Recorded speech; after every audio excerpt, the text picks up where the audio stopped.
Hi, how's it going?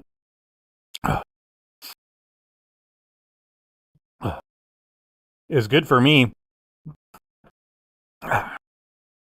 It's going good for me. So thanks for asking. Sorry I'm a little late. I've got just all sorts of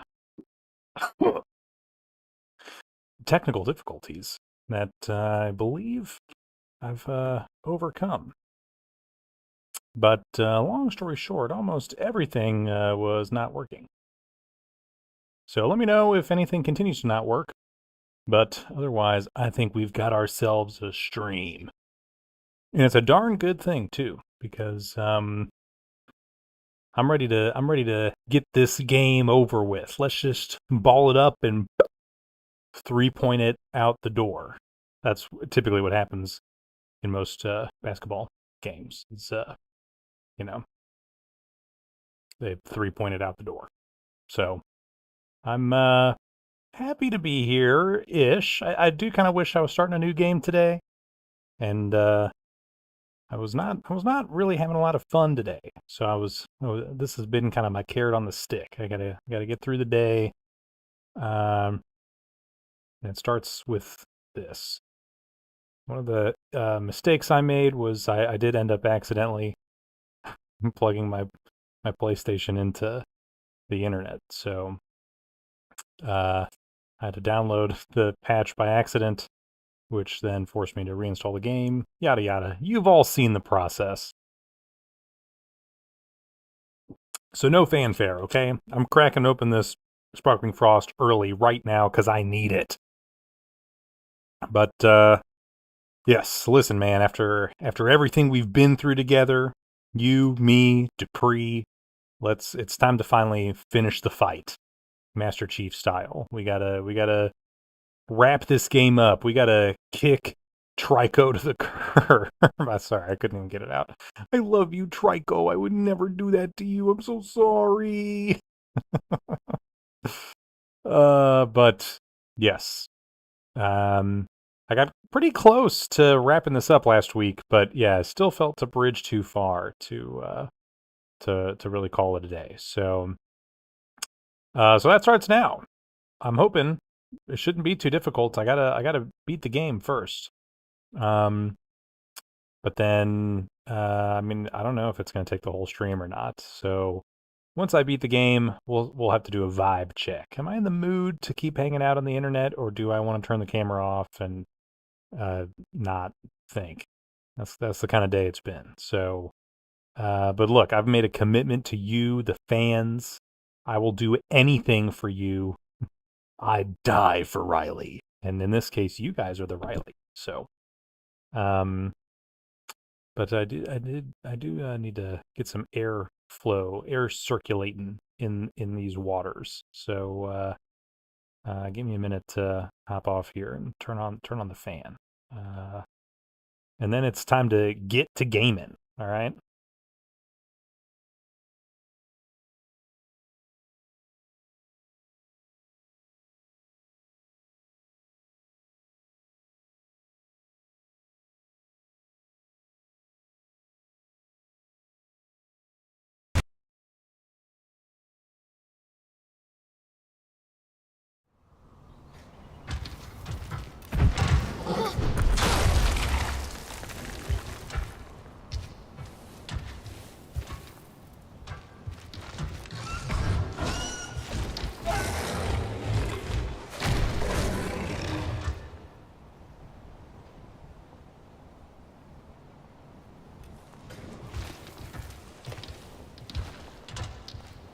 Okay. The fans asked, and I've answered. Where's Trico? Trico's right freaking there. There she blows, right? She's huge, so I think you do kind of have to announce as soon as she enters our presence. Now, what is this floating in the air? This is nothing. Don't think about it. The waiting screen pick. Don't you love it?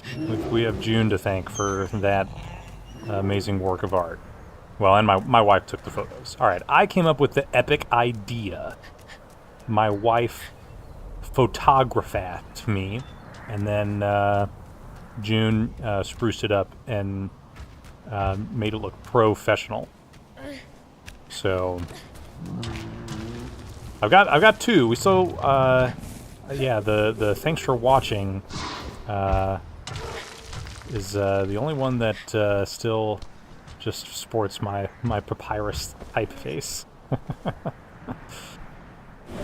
But hey, you know, the first two are the most important. That's where the most viewers are going to come in, at the beginning and when I'm going to the bathroom. So okay, now here's the other thing. I've not made time to read the awesome art book that I found at my local half-price books that might have some interesting information in it. But at the same time, I don't know, I'm a little wary of spoilers. I have no idea what happens at the end. I'm not trying to be that guy that's like, man, don't tell me anything. But I was like genuinely shocked to see the village earlier. We like kind of, I guess, jumped back in time and saw essentially how I got here in the first place. I was just taking a little nap in my wee village. Trico showed up, went berserk, scooped me up. That's a nice way of saying she ate me. And dragged me back here. And yeah, I don't know. The other two Team Eco games, they have not done anything like that. You know, they basically start and end at like the, you know, the territory that you're in, right? Shadow of the Colossus, you ride on a horse, you see this cutscene as you get up to the place, and Eco starts exactly the same way, right? Like you're on horseback being brought into the place, which is kind of cool. Like it makes for a fun video game. It feels very video gamey, a setting like that. But the downside is, I mean, yeah, there's no, well, I don't know, it's not a downside, but just that the world outside of that area, that zone at the beginning, it's not explored, right? It's all in your mind. You just imagine what is life like out there. You know, you know that there is like a culture, that there's other stuff you don't know. So when, you know, they get there, they're like, oh yeah, this is for your own good, you know, we're sacrificing you on the village's behalf. Or like, oh, I heard that this is a place where I can bring a you know, where people can be brought back to life, right? So you know there's like a world out there, but you don't like see any of it. And in this game, to, yeah, literally get to see the world outside of this, you know, kind of isolated castle was legitimately shocking. So I want to save those surprises for when they happen. But then, yeah, once I beat this game, I'm kicking it to the curb and moving on. So I'm not going to, if I learn any cool factoids, how am I going to share them with my audience? So probably missed the best intro of all time. No, don't worry. This one was much more haphazard. I was a little late to start, and a bunch of stuff wasn't working. I had to get going, and so it wasn't. Last time I was like practicing how I'm going to flip over to our sponsored segment. This time there is no such thing. Best one since last week's. Okay, yeah, I'll give you that one, sure. Not to overuse the word liminal, but it is very dreamlike. You're locked down to one strange, continuous world. Yeah, definitely, right? Exactly. And that's... I do agree with that. That's kind of... That adds to the sort of mystique. You have, like, no idea where you are, and you don't really know what the rules are of the world that you're in. You see magic and all sorts of stuff happen constantly, so... Alright, what are you saying? You can't fly? You need me to get up there? I don't know what... I thought I flipped this down after I saved last, but... Thanks for spoiling that for me, LOL. Yeah, well, if you paid attention to my streams, you'd have nothing spoiled for you. You'd absorb the game as Ueda intended by watching some dolt play it for you. I love Trico's disgusting rat tail. Yeah, I do love... Trico is like... I don't know. I mean, again, I think the character design for Trico is fantastic, and that, like, Trico is, like, a little cute, but also, like, a little scary, and also, like, a little ugly. Trico is, like, not, you know, it doesn't feel like it's a little, it's too far in any one direction. Alright, sorry, I didn't realize that. So, yeah, Trico's a little ugly in that, like, you know, Trico looks a little real. It's not like a kind of a Pixar movie where it's got every corner sanded down, but Trico's like, well, kind of like they show in the loading screen at the beginning. I guess that creature could maybe exist. A giant creature like this, probably not, but, you know, you got these, like, yeah, the rat tail and, like, the bird feet. All that. And hey, look at those individually simulated feathers, okay? We gotta enjoy them as much as possible. The team worked really hard on all of those. Alright, sorry. This is. I also like climbing around on Trico. Makes me feel like I'm like so fucking annoying. I'm just like putting my foot in its eye. Alright, let's go this way. I read ages ago, our dreams often have these unending walls and boundaries. Instead of distinct buildings, places flow into each other. Yeah, like Inception, right? The movie that went bwom? But that is one thing I think, yeah, that movie does pretty decently. I'm not like the biggest Inception fan, but like, for sure, how do you depict a dream-like setting? It's really difficult to describe. You put like clouds around the frame, like you've ever been in a dream where you've seen something like that before. But yeah, dreams are like impossible to describe, much less depict. But you're definitely right that is one thing. It does in a dream. You rarely, at least I guess everybody dreams differently. I rarely feel constrained. But the dream just keeps happening, keeps flowing, like you said, you know? Stuff just keeps happening, and you're just kind of taken on a trip. I'm not like a lucid dreamer. I'm not really interested in lucid dreaming. I guess if you did lucid dream, you would have a little more control, but yeah, in terms of the setting of a dream, that's definitely true. And I feel like that's very much true here. At least the other games, Shadow of the Colossus specifically, that game, you know, is open, but it does feel like it's made for you to explore the whole area. Like you can kind of get around everywhere. But Eco, it does have a lot of like, you know, there might be something interesting over here, but you can't really get to it. This game, I think, maybe exemplifies it the most. You look off into the landscape. Let's see if I can do that here. And you wonder, like, how much of this have I even been to, you know? This, yeah, I do kind of remember, obviously, this is our objective. And this is maybe a little less true here than in the other areas, but in a lot of the other areas of this game, it does just, like, keep going forever. You, like, are climbing around so much underground, and you finally peek your head out, and you look outside, and you're like, I don't feel any closer to the top. I don't feel like I know where I am. I don't really see any landmarks. It just seems like things keep going into the distance forever, you know? This place looks like the temple in the sky from Twilight Princess with all the creepy chicken men who walk on walls. Yeah, definitely. That's Twilight Princess, what a formative game for me, and I'll assume the same for you too. Since we kind of experienced that at similar times in our lives. But I think, you know, you got to play a lot more Wind Waker than me, June. Whereas, like, I don't know, I experienced Wind Waker mostly through you playing it. Twilight Princess felt like my first real big boy Zelda game, right? And I didn't play like Ocarina of Time, which the game is very much inspired by, you know. But for my money, Twilight Princess is like a, you know, almost a better Ocarina of Time. Oh no, that was a bad idea. I want to have like Grand Theft Auto level control of my character in midair. I want to be able to like, I made the jump, it was slightly off, but can't I just like shove myself to the side a bit? I guess not. Now I'm gonna foolishly do it again. All right, that one worked. I got some practice in.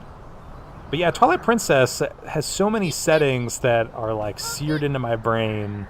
Some of them are probably less inspired than others because of that Ocarina of Time influence, but the Sky Temple is one of those, yeah, especially with the weird bird men things. Sorry, am I going the wrong way? We don't have anywhere up to go, right? I want to go across. Isn't that, we just extended this bridge. But this especially, because we're so high up, finally. A lot of the game we've been kind of underground, or peeking out in the ruins, but here we are so high up. The architecture, for sure, makes me think a lot of that. And just, yeah, I loved that that area was like, you know, you have not seen anything like this, right? Okay, so that, wait, this is, we just came from here, right? So what's the benefit to lowering that bridge? I'm not sure. Maybe Trico can tell me.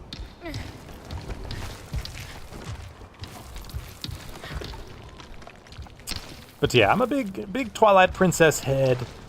I don't know if it's like my favorite Zelda, but I do really like it. I don't have a lot of qualms with it, other than like it's one of those Zelda games where, you know, it takes forever to start. If you want to like replay the game, there's such a long like tutorial area when you really just want to like get into the meat of it.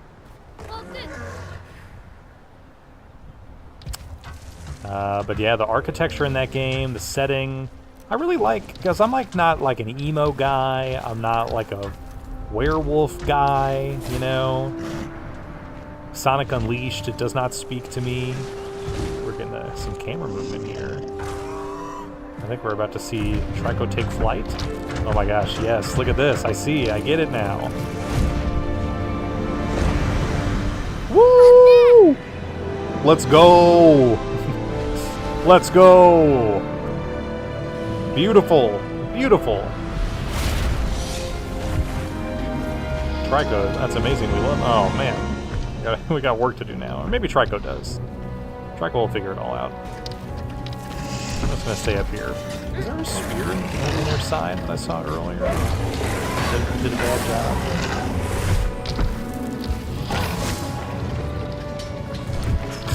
She wants me off. I'm just gonna get off. I'm gonna make this a little for myself as well.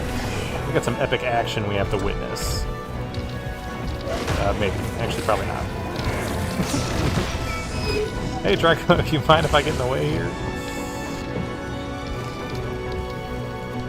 I'm gonna get over here. How are things going? Yeah, there's still some bad guys around here. I played Twilight Princess before Ocarina of Time, which is why I think Ocarina of Time has always been underwhelming to me. Yeah, I know. I'm going to be honest, I'm a fake Zelda fan who has never played Ocarina of Time. At this point, I can't really decide if I would want to do like the decompilation or the 3DS kind of remake or remaster. They both seem like good options, but I agree with you. I also kind of feel like I'll be a little disappointed because Twilight Princess was like, oh, damn, he is gone. All right, now we gotta calm our poor guy down.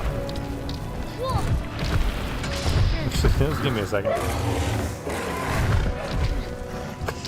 Look at the rim light around me.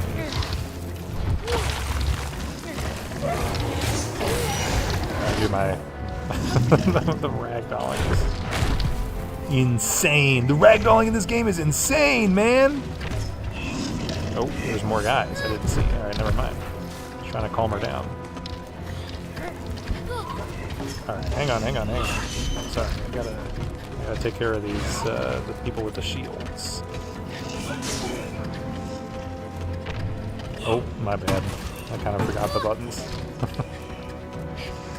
There we go. So square is how I run into people. I'm sorry. Alright, hang on. My headphones are a little quiet, so I'm gonna turn up the volume. Okay.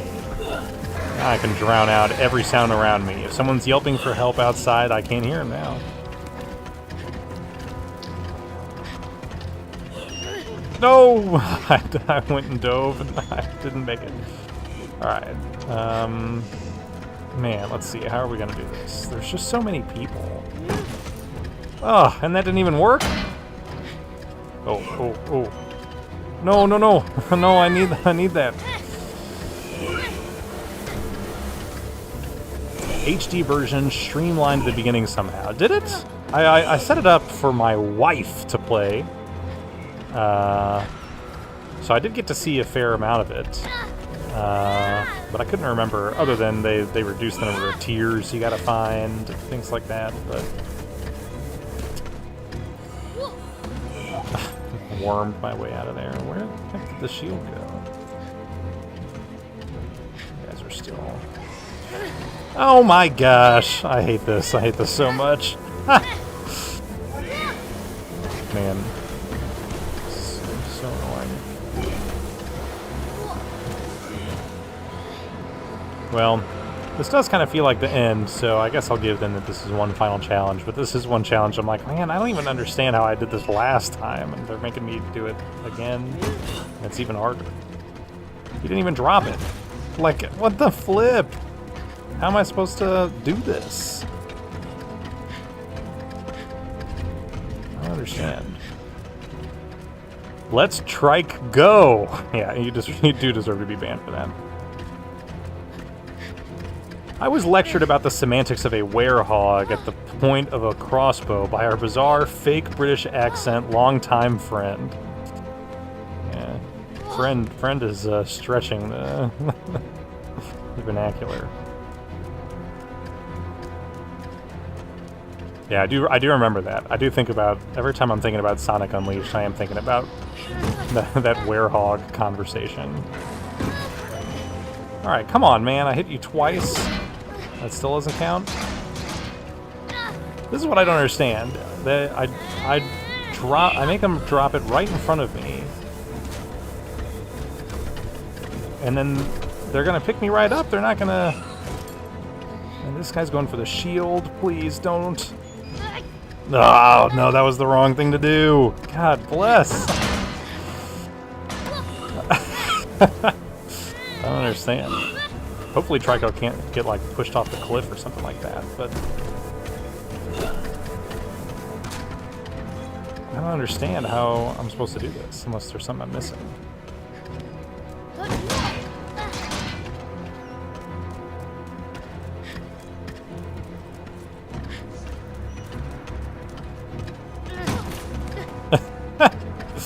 I don't get it.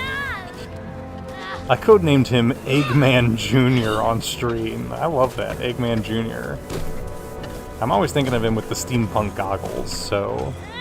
The Eggman would wear goggles, right?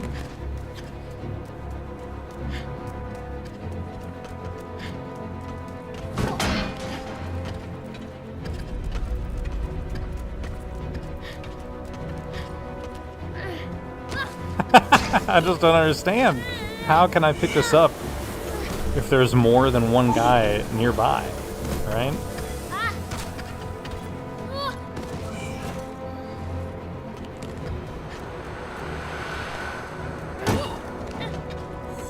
Oh, jeez. I just don't understand. I lost some of those other guys, though, by going up this cliff, or this walkway. At this point, I feel like they're going to circle all the way around.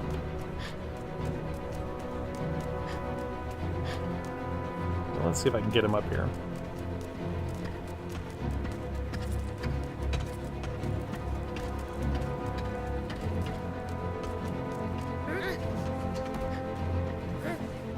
Okay. might buy me enough time. And then I have to be capable enough to drop it off of the edge here. Seems a little different. Oh my, see, and you just can't be winning the game doing stuff like that.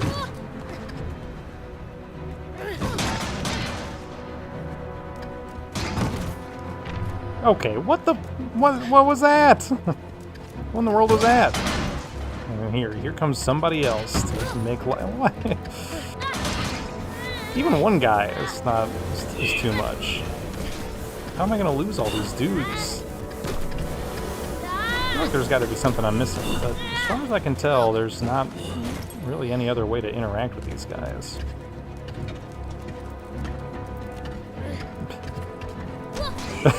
Like, picking up the shield just takes so long.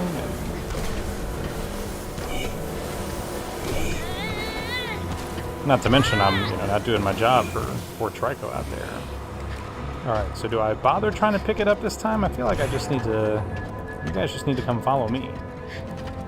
And then these two guys.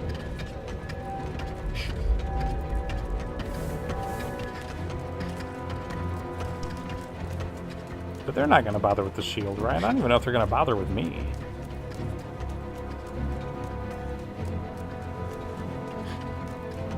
Has Trico made it all the way around yet?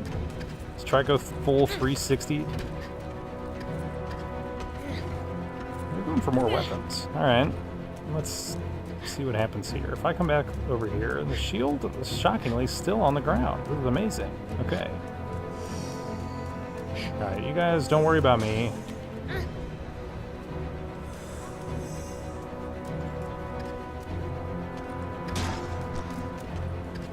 That was not enough somehow. Disappointing. Alright, there's one. And they're still not following me. Okay, this is good. This is good. Now, what's going on over here? Trico stops somehow. This might actually work out okay.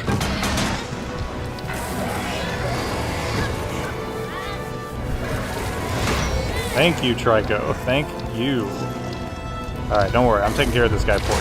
Oh! Okay, that's an option. I appreciate that the game is programmed to allow that to occur.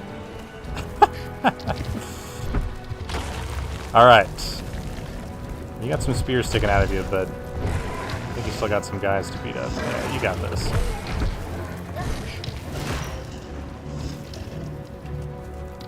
I've said it before, but the other game that this makes me think of is, or not other game really, but Castle in the Sky is another one that was also a formative work for me. It's probably the first Studio Ghibli movie I ever saw, and definitely the only one I had seen for a really long time.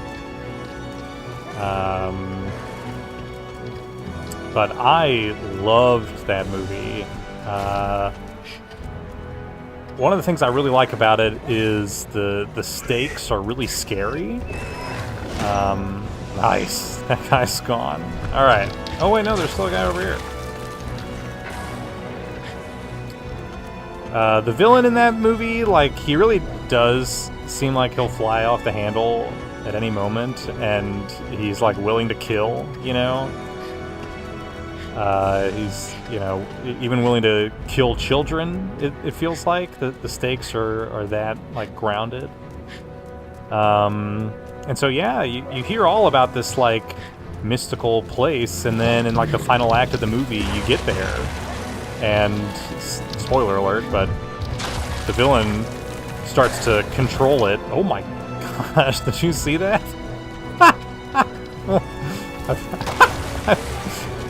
I think Trico just warped into thin air above us. Alright, surely that guy's dead now, right?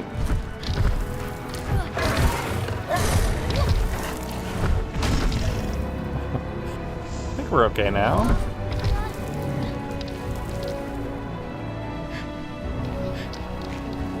I'm gonna at least try and remove these spears. But yeah, so there's like really cool architecture in that, and all of these like people and robots, ancient mystical devices. And I love in that movie when the guy, excuse me, spear. When the guy, like, gains control, he starts doing stuff that, like, you didn't even know was possible, you know? Alright, can you calm down? There we go.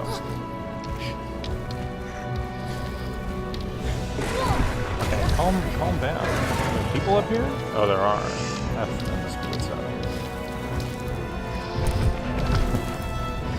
Alright, sorry. Here, let me get off, actually. I didn't realize there were more dudes to fight. Excuse me.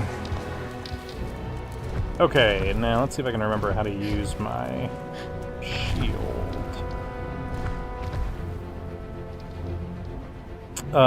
So yeah, I love that, like, it's legitimately kind of scary what, you know, you finally get to this castle in the sky that has all this ancient mystical power, and suddenly, like, the scariest dude in the world shows up and just starts going boop boop bop boop and making it, like, shoot lasers at all of your buddies and everything.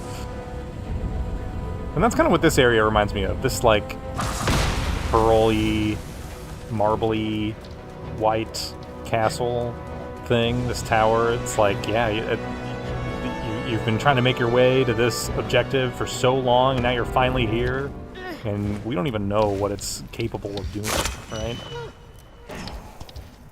Alright, sorry man, they threw so many spears at you, but that was a real journey of a battle, huh? I remember watching that with you at least a few times. That's so interesting. I really didn't feel like it felt like a distant memory when I was, like, older, and, you know, I'm going through all of the Studio Ghibli catalog, and I'm like, yeah, actually, I have seen this movie before. Alright, I might put that away. I gotta give Trico a good pet. Sorry about all that consternation. You deserve a rest. I wish I had some barrels for you. I find the repeated theme of cursed children in Ico games interesting. It seems like the guards here are just doing their job almost admirably against your protagonist and a monster. Ico, he's a cursed, horned child. In Shadow of the Colossus, the team that comes at the end are priests or holy warriors coming to cleanse misdeeds or sin. It makes me feel, for real, sad. Yeah. Yeah, definitely. I really like... I mean, especially in Ico, what I really like is that, you know, this kid, he has so... Oh, look at Trico, he's so exhausted. Yeah, I understand, buddy. I don't know if I'll be able to do anything for you, but I'll take a look around. In Ico, the kid is, like, so... He still has, like, kind of like that childlike determination. Like, he is not, like, scared or never seems to feel like the situation is insurmountable. So even though, like, the craziest stuff starts happening in that game, right? Ooh, here we go. He, like, picks up, like, a freaking stick, and it's just like, alright, let's do this. I'm gonna fight the shadow monsters I've never seen before. I'm gonna save this girl who is, you know, speaking in tongues or whatever, right? I really like that about the game, that he just has this, like, yeah, I'm just gonna do this, you know, whereas, like, an adult would just be like, that's impossible. I give up. I can't. I've never seen this before. I don't know how to respond to this situation, you know? And so, yeah, like, you're right. You start the game and you feel, like, horrible for this kid who literally is, like, lives this cursed fate, you know? He was born with horns. Sorry. If you're a kid born with horns, we just put you in jail and forget about you. Like, we just don't want to think about it. Society has come to this. We've just learned that it's best for us to just, like, ignore this problem, you know? So, you know, you do feel really sad for him, but then, like, he doesn't, you know, he's obviously a little scared, but pretty quickly, he just, like, gets a stick, and he knows, like, what his mission is. He's like, I'm gonna save this girl, we're both gonna get out of here, and you lead him on, like, taking on that task. That's like, a really neat, you know, I don't know, application of that. I really like that. In Shadow of the Colossus, I think it's interesting that, you know, I would say a common read. Oh, hello! That really did freak me out. I was like, whoa, hey, what's up? How's it going? It's kind of chilly in here, huh? A common read on that, you know, is like, you are actually the bad guy, right? You find out at the end of the game that actually those colossi were put in place to protect you from this big, bad, evil spirit or something, and you've kind of, like, given yourself over to him, and so you're done. You're done. Oh. The ceiling prevented us from continuing our ascent. Right. I noticed that. Can we go down? I guess so. There are holes in the ground. I'm kind of scared of going down, though, but let's try and use the elevator here and see what happens. No? Okay, well, I'm gonna jump down here and see if I die. Wait. Well, as we all know, I'm not the greatest at jumping. Alright. Doesn't seem like I was supposed to go down there. Okay, yeah, what were we saying? We're talking about the cursed children. Yeah. In Shadow of the Colossus, though, you do get this implication that, like, the girl you're trying to save, that she was cursed, that, like, she was sacrificed for the greater good by the village, and so... So it does feel like, you know, you're trying to do the right thing, even if you end up being the bad guy and doing the wrong thing, right? Bless you. Maybe. I think that was a sneeze. And this one, too. This poor kid. He's definitely has CTE. He's been concussed so many... Oh, my gosh.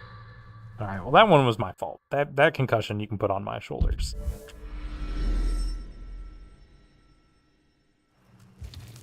But this time, you know, he doesn't have horns. You know who does have horns is our guy Trico, right? Trico is almost the cursed one in this game. Trico is actually maybe a good guy, but, you know, seems like he's got a job that is not so good. He's got a bad job. All right, so what do you want us to do here? We can't go up because of the ceiling. So how am I supposed to open the ceiling up?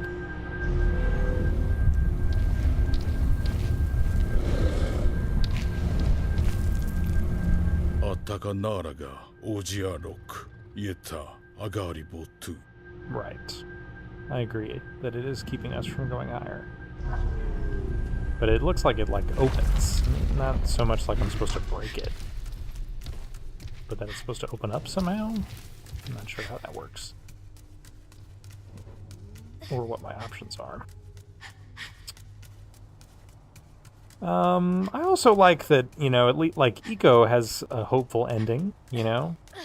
He has this insurmountable task, and, like, the gods are kind of, like, laughing in his face. But, he still does get away with it. He gets to do what he wants, which is kind of cool. In Shadow of the Colossus, he sort of suffers. He, you know, kind of a life for a life. He does revive the woman, though. Even his horse survives. I don't really know what happened when I guess we let Satan loose again after all those guys had kept him locked up. So.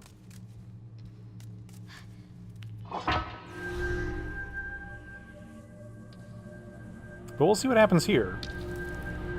This kid, he's kind of in trouble. Stuck here in this canyon.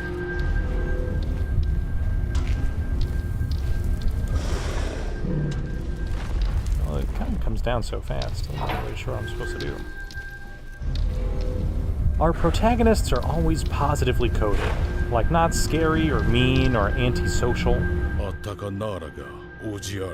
I wonder if the curses in this game are real or founded in reality, or if it's an awful superstition. Well, that's a good question.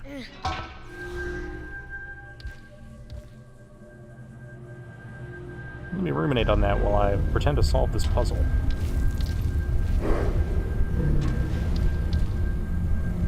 The ceiling prevented us from continuing our ascent. Yeah.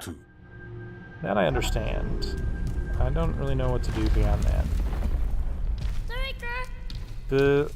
There's holes in the ground here, but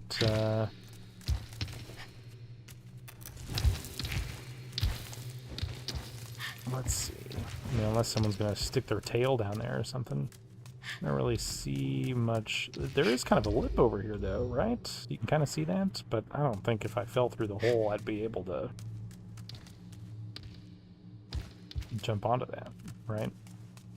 But there is sort of a lip jutting out there.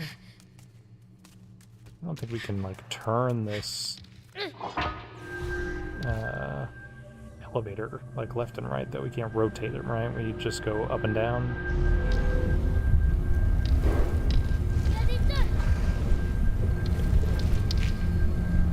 But yeah, I can't...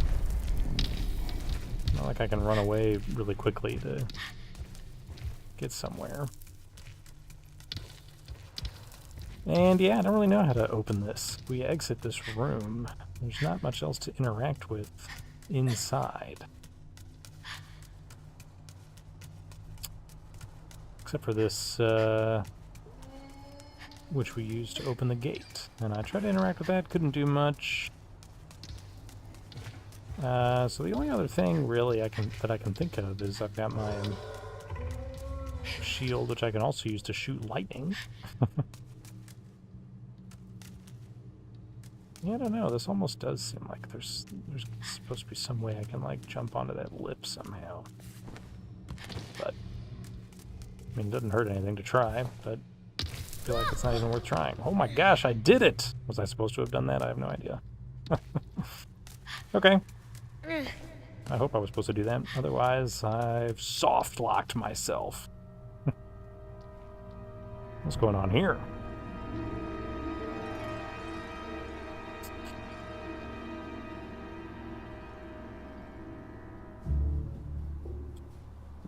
It's kind of exciting when the game takes the camera away from us. I wonder if the curses in this game are real or founded in reality, or if it's an awful superstition. Like, do the curses actually hurt the village directly, or did bad luck make them create the superstition? But I guess in the end, it's the same themes of being outcasted, unfairly born, cursed, being small in a big world. Yeah. But I mean, I think it's, yeah, it does want you to kind of think about some of those, like if the rules we have set up in society to other people and make them smaller are, yeah, based on just silly superstitions. This game, more than the others, I feel like, turns it on it. I mean, I don't know. Shadow of the Colossus, again, takes, like, your assumption and flips it upside down by the end of the game. But I do like in this game, yeah, it's, you know, you understand why everyone fears Trico. It's not really that shocking when it's revealed later that, like, Trico ate you. Because it's like, oh yeah, that sounds like something he would do.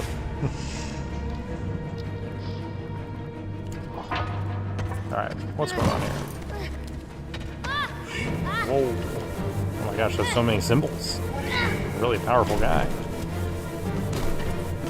And lots of doors, right? Almost all of these are doors. I think I landed on the wrong side of that one. Whoops. Okay, wasn't expecting him to be so powerful. Oh, and I have to do this again? Yikes. I don't know how I did that.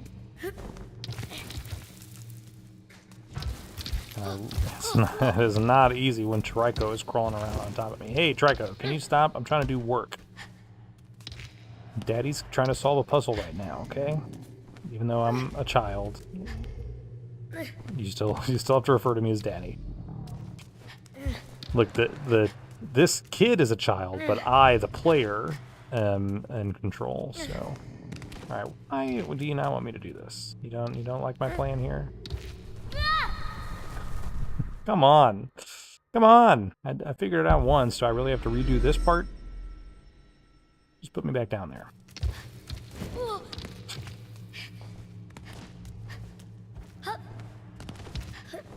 Ugh, God bless. I don't understand how I'm supposed to do this when freaking Trico's walking around. I don't even know how I'm supposed to do this, period, but Trico definitely does not make it easy. The game does not want me to jump down the hole. It's like, look at that! Why did you do that? I know why. I bet in patch 1.03 they don't let me do that. Would you just let me jump down the hole? That's how it worked last time. God bless. Hey, alright. Superhuman strength. Way to go, kid. Okay, let's try this again. Skip this stupid cutscene. How do I skip the cutscene?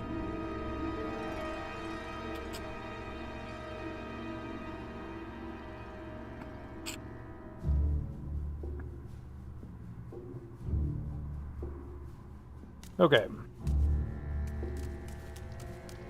You gotta get these guys to move out from where their things are, and then I light them up.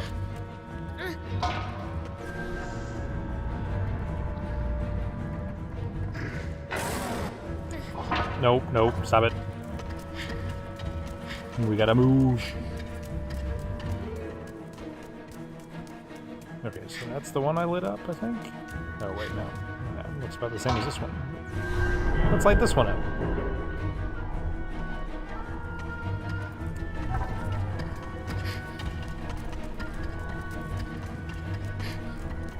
Okay, good. So it's continuing to pulsate. We're just gonna make sure we do that for all of these. Now there are these that are stuck behind these, this armor. And what we learned, oops, nope, stop, oh, no, stop it, put that down. What we learned before was we can activate the armor by putting a helmet on it. Let's try and do these ones that are open first when we have the least number of dudes. Oh.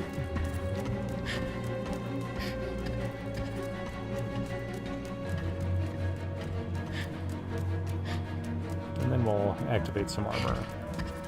Yeah, I knew that was going to happen. Oh no. Look at all those symbols.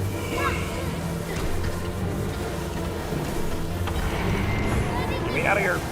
Alright, just in time. This is going to be tough, huh?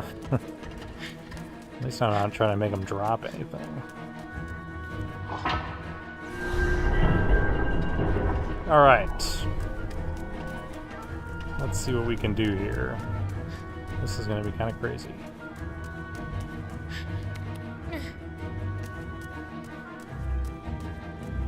Guess we're going to go this way, huh? Excuse me. I'll do that later.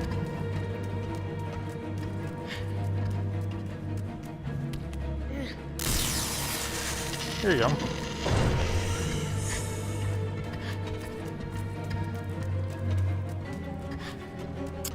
Alrighty. This is going to be interesting. Oh, uh-oh. No, stop it, you freaking moron. Why would you do that? If I die because of that... Oh, thank heaven. That was a close one. Oh, careful. Whee! Nice. Alright, alright. There should be a place for me to plug a shield in. Here. Let's do it. This is going to be crazy. And definitely more difficult than I want it to be.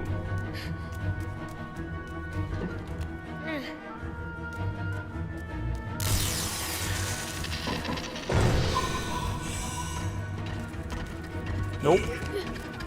Oh my gosh. Oh, thank heaven. Alright, alright, alright. Give him a little time to catch up with me. I want to kind of keep them bunched up. God bless.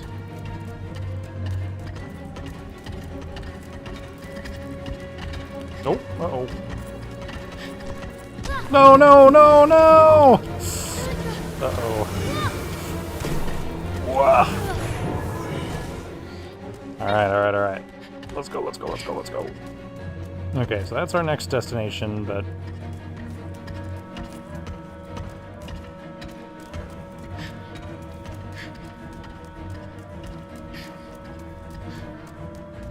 Now, interestingly, it does look like we can come out here. I don't know if that would really be helpful or not, but...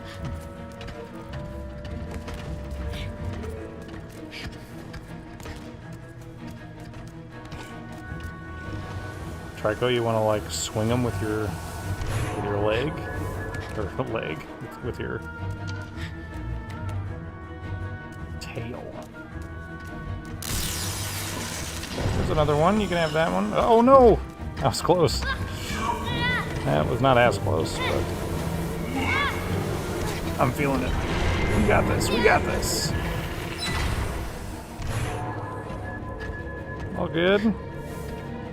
That's where we've got a shield we gotta plug in.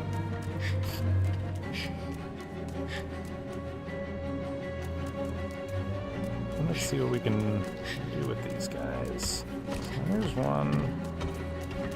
I think we're just gonna have to skirt around it. Darn it. It's not very masterful. Nope, nope. Whew. Okay, get up, get up, get up, get up. You again? Oh no, not right here. No, no, no. All right, all right. We did that. We did that. Whew. Plug this in. Let's go. Ow. Alright, I don't think we have enough time for that guy. We're doing pretty good, though. We've only got a couple of these left. Here, you can have that. Oh, no. No, no, no! Oh, come on, come on, come on, come on, come on! Oh, thank you. They've been really forgiving. Oh my gosh, that was... Talk about forgiving. Okay, have we like lit up everybody? I think all the statues are alive. Oh, come on. Oh! Okay, and then what about... oh, this one? Okay, let's do this, let's do this. This kind of feels like... Yeah, it's the last one, I think. Alright, now we just need to get the flip out of here. And the only way we'll be able to do that, I think, is by jumping on Trico's tail. So we're going to have one leap of faith, basically.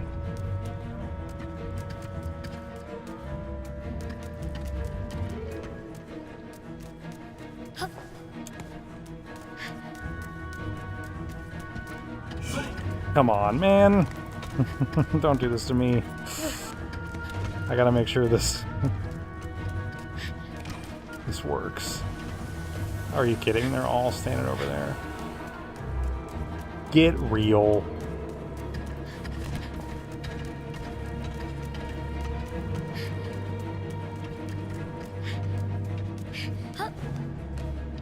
Alright, alright. Thank you. Okay, let's do this. Let's get out of here. Keep it up, buddy. I love you. Okay, all right.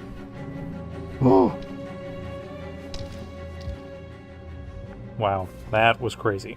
That was intense. I can't believe I did that. I deserve a sparkling frost break here.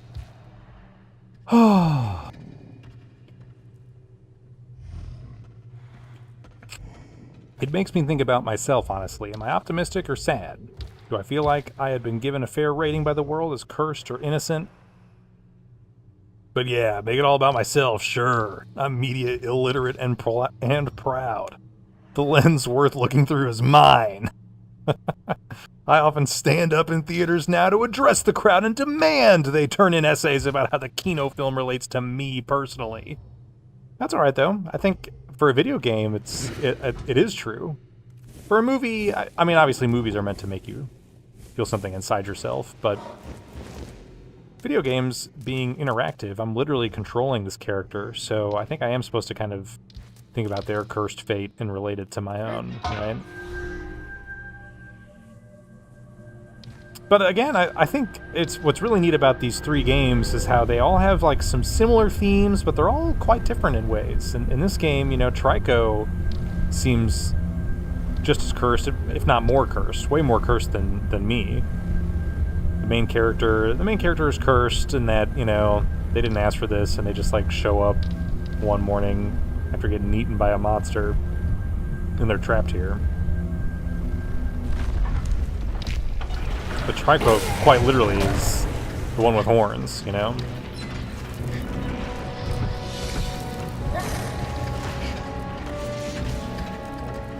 Trico's chained up, made for battle, trained to fear certain things, to be controlled.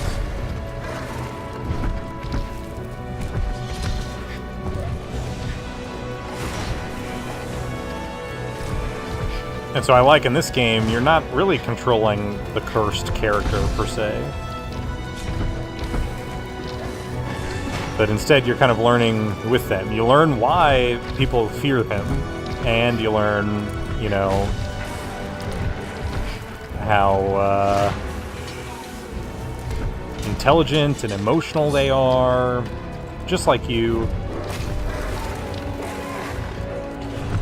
So it's kind of cool in this one to have that, like, outside perspective.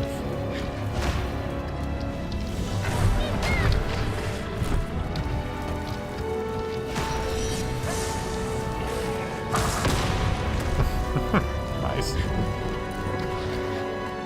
Versus the other games, which aren't necessarily like that. So it makes you think more instead about, you know, what am I the oppressor in certain situations? Am I the one that's making people or animals or things, you know, feel like they are cursed?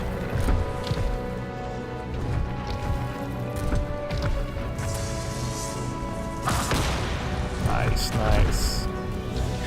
Who's next? Anybody else? Oh, here comes some more doors.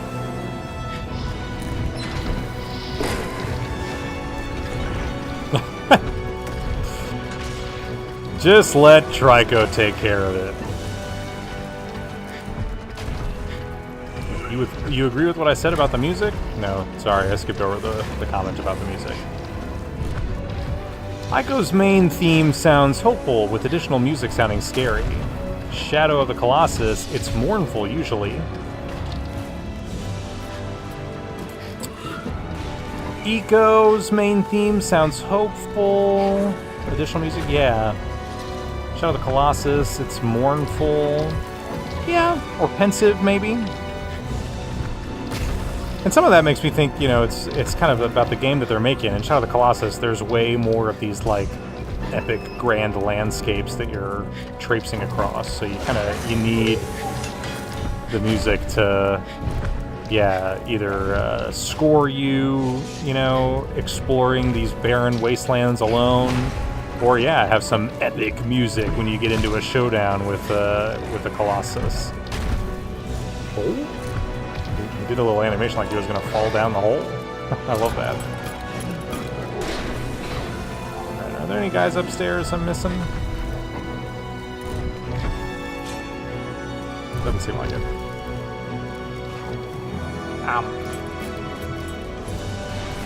What I think is really interesting is, you know, in spite of the game's many similarities, one of the other differences amongst all three games have a different composer. And they've all got great, memorable music. Eco and Shadow of the Colossus both have very memorable music to me, even though they're really different. I love the very, you know, kind of the video gamey feel of Eco's music. It's that, oh.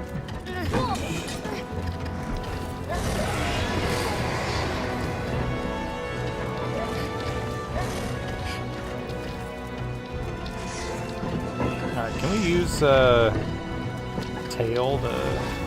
Oh! He turned into a sentry. Alright, what about now? Can I use the tail now? Kinda seems like it.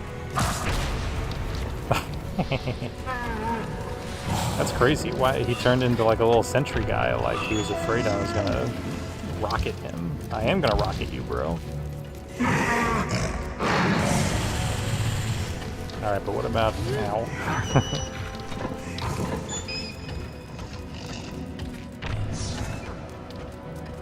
Yeah, you turn into a freaking sentry. I'm gonna blow this shield up. Can I do that? Almost. Tail is up. Yes, yes. Alright. Back to it, Trico. I like the music in this, too. I don't know if it's as memorable, but obviously I've played this game a little less, and it's had less time to leave its impact on the culture.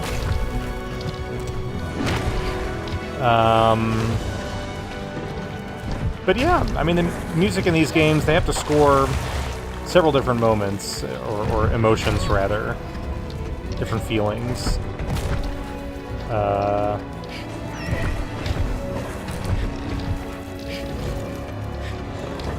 I appreciate, again, how they're all just a little different. I think I'm like Trico, made for battle, but my battle is being morbidly obese and smelling like pee and dumb. I wonder what dumb smells like. No, I think Trico is intelligent.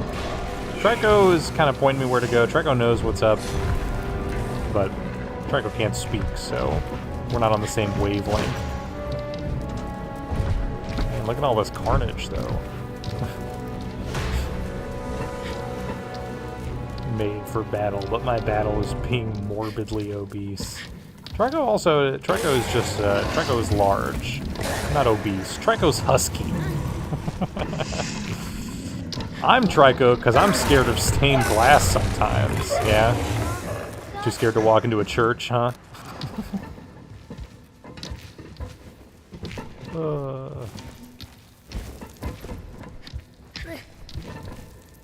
Alright, buddy, it's all good. I gotta rip out the spears. I think Team Eco should have had more super memorable jingles, like to play in a microtransaction online store. Yeah, something like that. I was thinking more like a pachinko or like a slot machine of some sort, you know? You remember Eco on the PlayStation 2. You got any other spears? I feel like they threw so many. There's no way there's only 2 inside, but... I don't really see others. The game just tell me what to... like press... Oh yeah, there is a spear there. The only philosophical questions I should be exploring is, do I want the $79.99 or the $119.99 multipass? Multipass? Season pass. Yeah, like I said last week, it is kind of an interesting element of this game. Can you... Oh, sorry, I'm trying to help you, buddy. You do get the feeling that this game came out, you know, sort of after the moment. Like, I don't, you know, it was a sensation that this game released, but 2016 is, you know, kind of around the time the game started to change so much in terms of, yeah, how they were sold. So the fact that, you know, Team Eco is like working on a new game for Epic that I assume is right. It's not going to be some multiplayer online battle pass blah blah. It's going to be probably pretty similar to the games that they've made before. Gen Design, I should say, not Team Eco. But does the gaming space have room for something like that? Even if it's made from kind of a celebrated designer. I'm thinking of like I know, right? So it's so exhausting, all this battle. Who's the guy that made, you know, Katamari and all those games? He went on to make a lot of other weird little projects that were very inspired, I would say, and yeah, felt original and had his kind of signature art style and other aspects that were specific to him. But I don't really get the impression that any of those have like sold very well or like made a massive impact, you know? I don't know if he's like doing poorly or is disappointed by how they've done. It also makes me wonder about this game. Has this game, you know, does Gen Design feel like it was successful ultimately after all the work that they put in? After the dust has settled? And at the time, obviously, I think everybody was really, really excited about it and into it. I've been ripping some Mega 64 Blu-rays recently, and so I've been kind of reminiscing on some previous years of video game history. And I did, yeah, get to watch a bunch of, they did a couple skits that either centered around The Last Guardian or had Last Guardian jokes in them. Again, that was like 10 years ago, shockingly. I don't really like thinking about that, but it's true. Now, why can I not... Or am I supposed to be doing something else? Maybe I think maybe I'm supposed to climb on top of Trico and then climb up. Because I used that elevator to get up here. But yeah, I mean, at the time, of course, it was like a whole big freaking thing. Here we go. Huge deal that this game finally came out. And there was kind of a sense of like, so now that that's finally done, like, what's next? What's Ueda gonna work on next? I haven't heard anything for almost 10 years until, you know, last December was finally when we really... I mean, we had known that Gen Design and Epic were working on something together, but we finally got our first peek at it last December. Okay, so am I supposed to get up here? I don't actually see anything up here to interact with, but... I'll check it out. Maybe not. Now these doors, none of these are open either, or anything like that, right? We don't really have any reason to drop down there.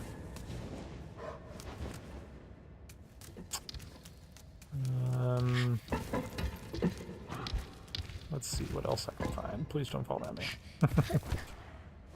I'm not sure where to go next.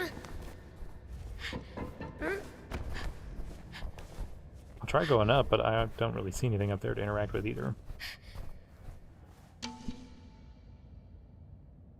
LOL, I played all of to a T. I'll play anything he makes. Yeah, yeah.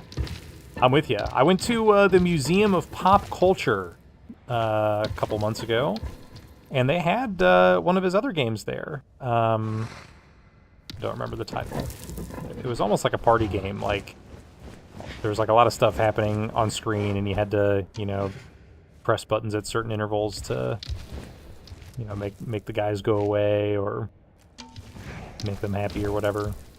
Here we go. Yeah, where are you looking? Oh, I see. Am I supposed to point my shield up there, maybe? Let's try that. Let me get off to make this easier for both of us. Wadum! Now that you're nearing the end, how do you find the enemy encounters? Are they dynamic enough, or are they getting samey?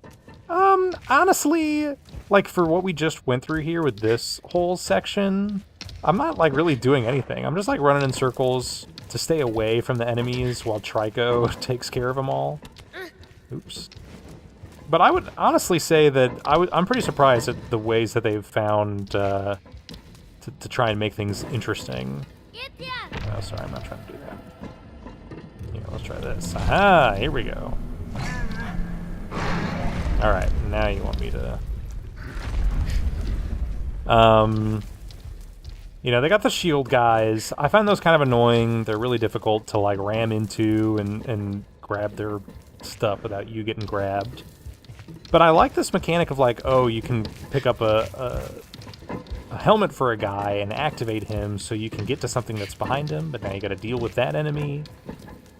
And the shield at least makes it, you know, Trico's the only one who can destroy these guys and is really good at taking their attention and destroying them, but now there's a shield, so that he's, like, scared of, so you gotta take care of the guy with the shield first. It's kind of an interesting, like, they do a pretty good job of, you know, because I have no weapon. I have the shield, I guess, that I can point at something to blow it up. It's about as good as it gets, but most of the time in this game I don't have the shield. So it's a pretty good rhythm of, like, your defense. You don't really have any way of attacking, so you gotta rely on Trico. You gotta help Trico so that Trico can defend you. But a lot of the shield ones I have found to be rather difficult. And some of the other enemy encounters are just a little too easy. They like to put enemies above Trico that you can't get to, and you can only blow him up by pointing your shield at him. But Trico does not really seem phased by, like, having, like, 30 spears stuck in its side, so there's really not much of an incentive to, like, act quickly.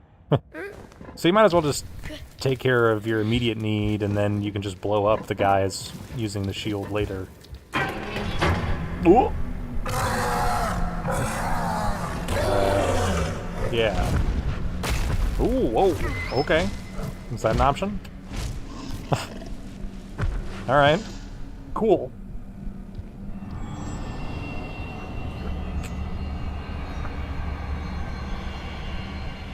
Of course you'd say something like, I've been ripping Blu-rays of Mega 64. That's so Rickkity to a T. Speaking of to a T. Yeah, I agree. It makes me happy to be myself. What is going on out there? I gotta read more comments in the chat, but I'm scared about what I'm seeing. Oh. Sounded like his, like, stomach was grumbling. It's like a giant underwater mine. A bunch of barrels that somebody's been eating. Whoa. Homebrew just took a turn for the worse. Too many physics objects to... Oh my gosh, that really must be it. There's just, like, so many physics objects. Alright, here's some food for you, buddy. It's the only barrel. There's something odd about how the great monetizing Dead Space 3, making a good / emotional game, is directly in conflict with making money. Before the, what if the in-game store was thematically linked to the game, I already have a thought argument in my brain just for that. What if the in-game store was thematically linked to the game? Did I ever tell you the first time you texted me after not talking for a couple years, I was so happy I cried? I'm on controlled substances right now, so please bear with my emotions. No, you did not tell me that. I believe it, though. You deserve it. You deserve to feel that happiness, especially when it comes from me speaking with you. I would prefer a world where you only feel that level of happiness when I am giving you attention. Thanks in advance. No, I'm glad. I'm glad I don't have to communicate with you through group me anymore. That's not really the best method of direct messaging somebody. I'm an iMessage fiend. An iMessage fiend? I don't think you're allowed to say that for, like, one of the most popular messaging platforms on the planet, but... Grateful to have you here, Gungan. And I'm glad that you stream on Twitch using the same username. This is my advertisement for everybody else in the chat. Everyone else, go check out Gungan Descendant as he dons his hot pink ski mask and plays retro games like Sly Cooper and Jack with Daxter. Tune in next time as Gungan Descendant plays Jack X. Or,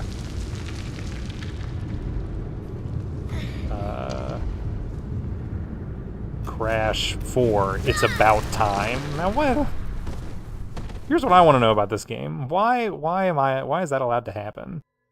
There's a mechanic where you like crawl along someone's back. Someone's back. Trico's back. And then if Trico just jumps when you're not, there's no grab button. It's not like in Shadow of the Colossus where I'm like holding down R1. So I'm just waiting, I'm relying on the game to grab for me. How come I could just fly off at any moment? I love this. Glowing vent. I feel like I don't want to be in here. Okay, now this is like one of those puzzles from Super Mario Galaxy, right? I know now that this was the master of the valley. Okay. Hang on, I gotta read more chat messages. There's a game called Let It Die, a kind of Dark Souls arcade game by Suda51. I think that's the name, yeah. That has the in-game store linked to the story. That's right. And I remember you had played Let It Die and maybe I think enjoyed it. The idea is it's an arcade/game show, and the creators made the game free to play to mimic the memories of quarter-munching arcade games, and the player could decide how much the devs earned. I've been genuinely tempted to break 5 years of booze sobriety to get crunk playing Jack X on the stream. No, don't do that. Ow, ow, ow. That really hurt. I don't want to be the reason that you got to turn in your chip, or I don't want it to be Jack X. You can say booze sober and just get crunk some other way. Drink like 4 monsters and then play Jack X. Having the stream open and looking over like, nice, love that bird.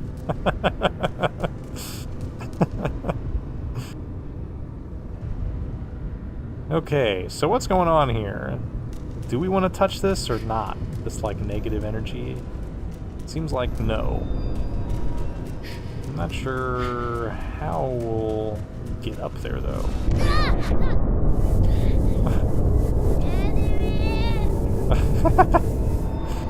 I love the voice acting. Whoa. It's like the water turned red for a second. Okay.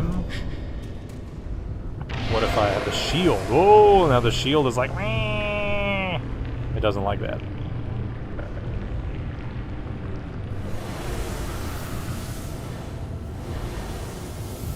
Okay. Whoa. And now I'm like sleepy when I'm under the trance of the shapes. Alright, push back. Looks like I want to get on top of this, maybe? I don't understand what's happening here, though. Am I, like, collecting?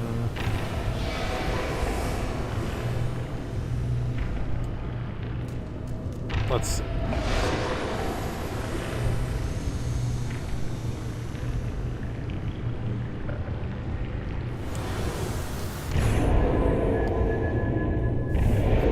I think maybe I'm doing the right thing here. I really don't know.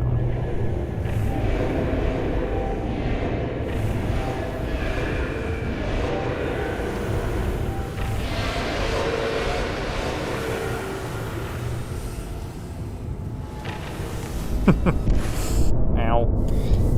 Yeah, not quite. Maybe not up. Maybe down in this pool of water is where I want to go?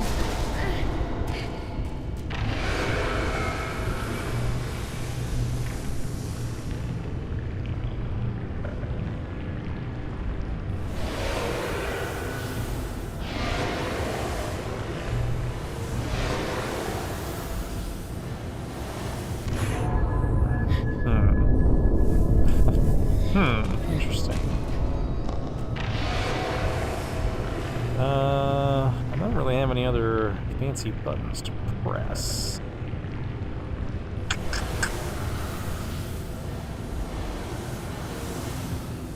So what's happening here? With the symbols, they're all flying out of the thing, and they're kind of flying towards me, but like in a good way and not in the bad way that we usually see. Still, I don't really know, like, where we want to go.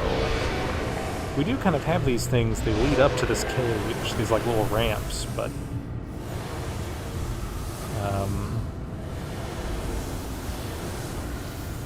I don't know if I get inside. I don't think that's going to be very helpful. I'm going to get trapped there. And there's... I don't think I... Can I climb up the side of this? Maybe I can. I don't know.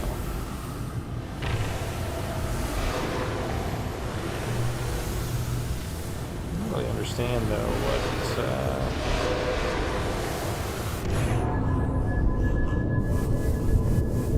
Okay, so yeah, those symbols, they're all coming out at me like... It's like the thing is shooting them at me. I'm protected until I let go. I put the shield down and all of the symbols that are flying out right now. And then they look like hook onto me. I'm like, ugh. Like that.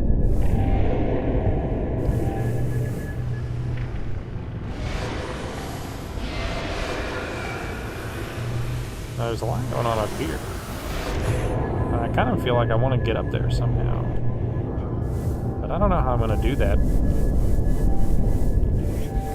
We got the shield and all this craziness. And running around, I don't really see anything unique about any particular corner of this place. I guess maybe it would be possible for me to climb up some of these sides.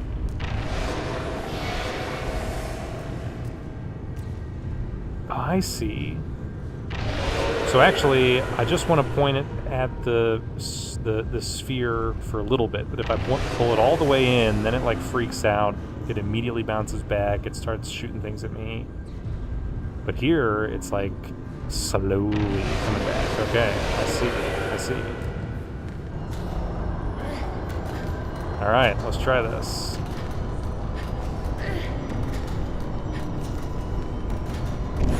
Oh, almost. Okay. Now I think I kind of get it. I understand my assignment. Poor kid. Alright, so back. I'm gonna walk up to the edge here. The sound reminds me of like the Half-Life 2 antlions. Oh, that was too much.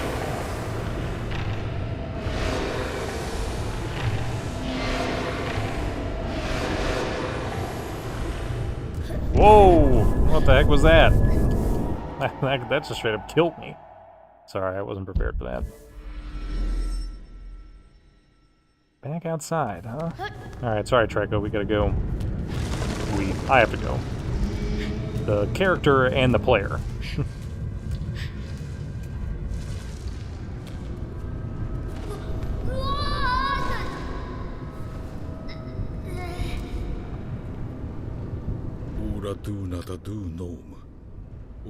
I know now. That's the Master of the Valley. Sorry, I dropped my sparkling frost cap. Oh my gosh. My phone flashlight has been on that entire time. Whoops. That's alright. My battery survived. Alright, let me untangle this here. Okay. Let's try again. Alright. Immediately failed. That's okay.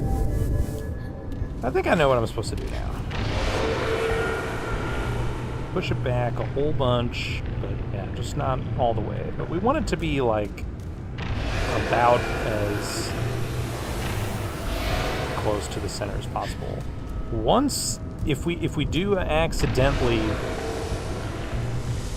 push it all the way back, though, I think we have to let it expand. I'm saying we because you're in this with me now. I'm not alone. So like here, even if I stop it, it's still going to force its way out, and that's what got me killed last time. So we're going to push it in a bunch, walk up to the edge here. The game kind of point at the bottom here.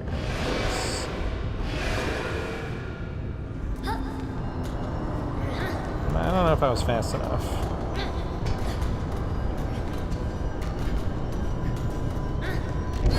Yeah. Gotta be a little quicker than that. Okay. Alright. I think we can do this.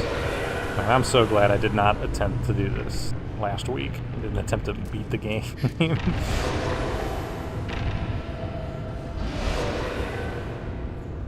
Yeah, see, I'm never quite sure. Is it going to freak out on me or not?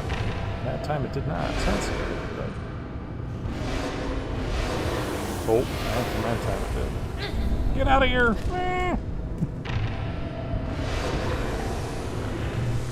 Back, back, back, back, back. Get back!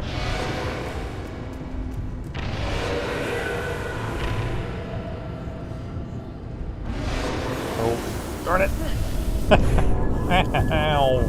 He stung me with his symbol power. So this is like the spirit of L. Ron Hubbard, I'm guessing? Sorry, I probably shouldn't have invoked his name in public. Now I'm gonna get blacklisted. I won't be able to participate in all the cool Scientology events I was hoping to get invited to.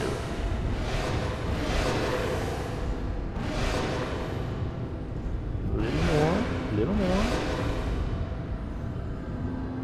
Alright, is this enough?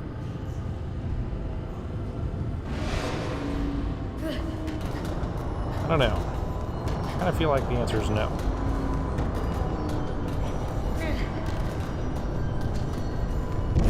No, still not enough. Shoot! I thought I had it. Ugh, okay. So yeah, we use the shield to push it back in its cage. Which is not all the way. But, like that, for example.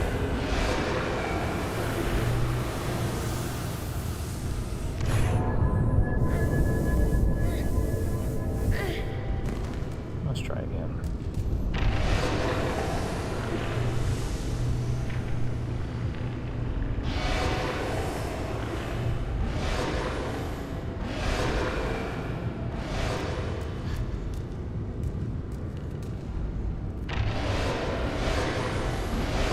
Oh no! Guys, I'm not doing so hot. It's not getting interesting on screen. There has to be action at all times.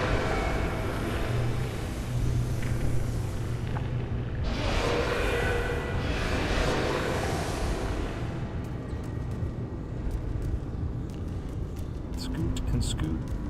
Scoot a little more.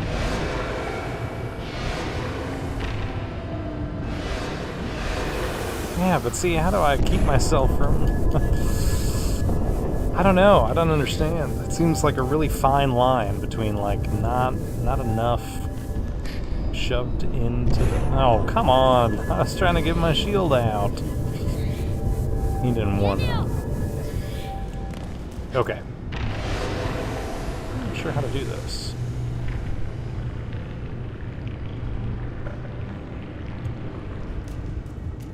Because it needs to be...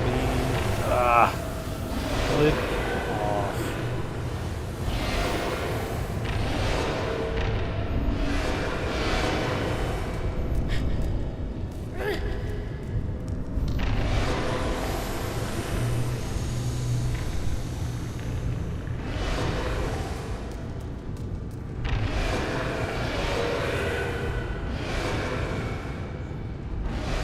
Alright, I do think it's a helpful strategy not to stare straight at the center of the spear. The sphere. Just point a little by little. But the problem is here, it's like, so how much further in can I press? It almost looks like I'm reaching the edges, but I'm not actually. But yeah, it's like, too far. You gotta start over. Ugh, and starting over is so time-consuming. Alright.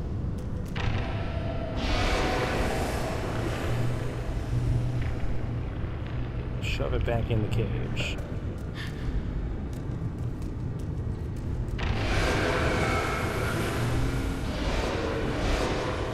I'm just gonna give it a...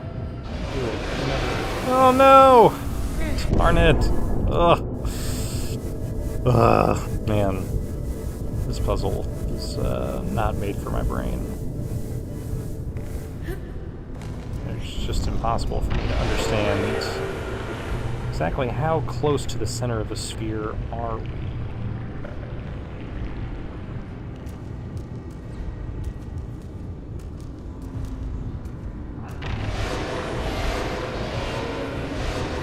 Ah! I don't understand! How am I supposed to...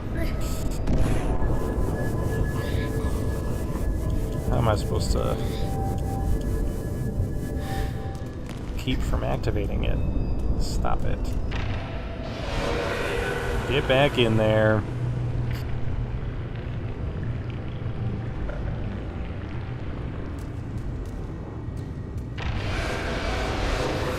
Yeah, jeez Louise.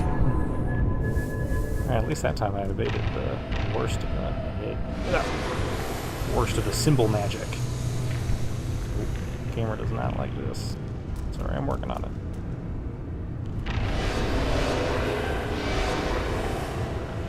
Alright.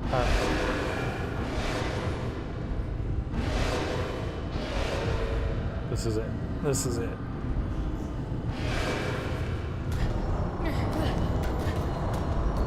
Come on, come on, come on. No! Come on! Come on! Am I like climbing up it wrong? What am I doing wrong? I don't understand. I don't understand what I'm doing wrong. I don't understand. I felt pretty good about that one. That's about as tight in, and I'm as close to the edge as possible. So there's got to be something I'm missing, like that. When it kind of glows like that, but it's not. Yeah, it doesn't do that, right? Here it's like, oh, whatever.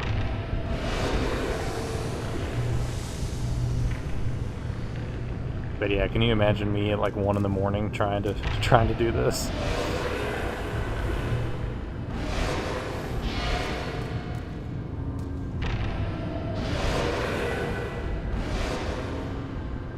A little more. Maybe, I think. No, apparently not. Apparently not. Oh, and then they punish me. Why do you need to punish me? I'm figuring out your puzzle for you.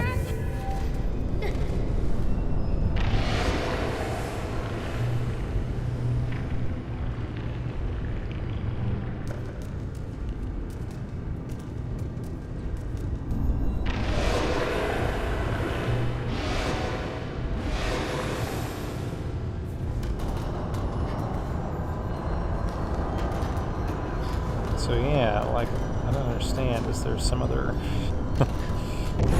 part of the... Or can I like pull out my shield while I'm climbing and I don't realize it?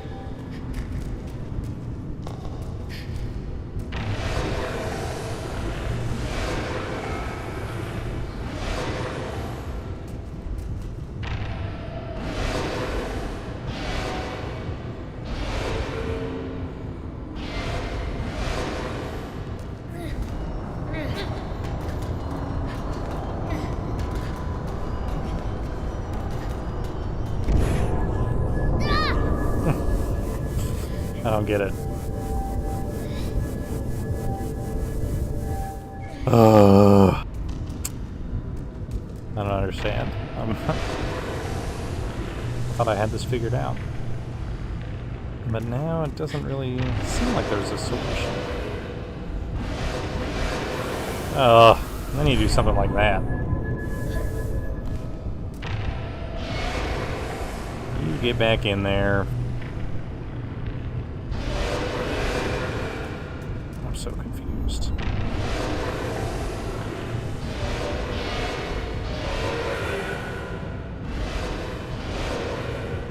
Oh, that was my best one yet. That was the closest I ever got it to the inside. I don't think I was ready for that, but we might as well try it.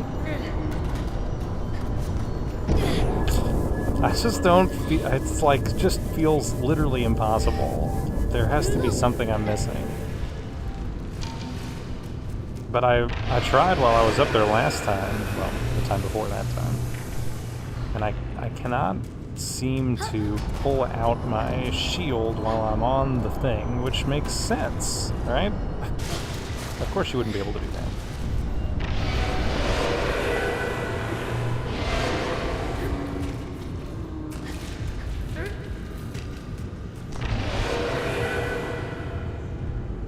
So is it really like, I don't understand, is the timing that tight?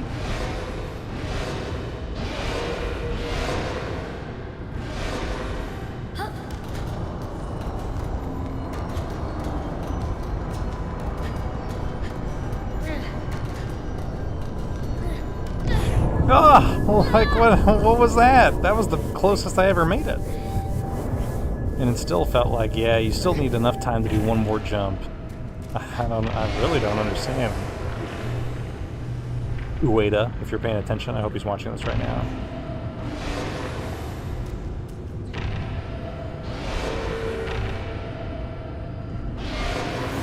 Nope. Game didn't like that.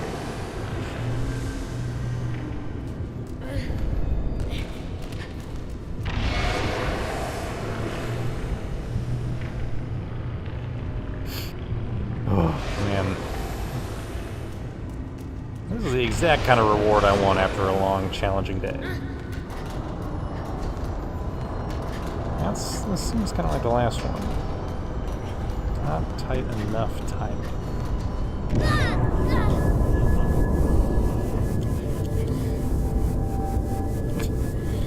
And again, this like poor superhuman kid. How is he surviving all of this physical toil?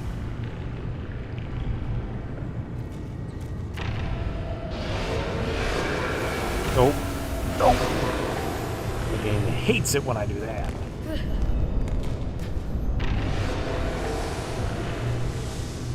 Oh, man. I don't understand. I just don't know what else I'm supposed to try. Kind of feels like what I'm doing is sort of the right solution, but also it's not working, and it's like getting really annoying that it's not working. Oh no! And then you make a move like that.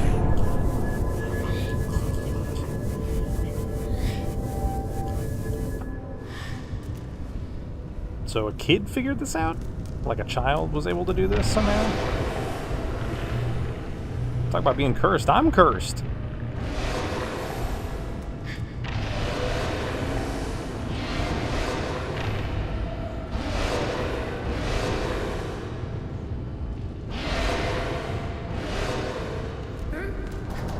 Yeah, I don't know about that one.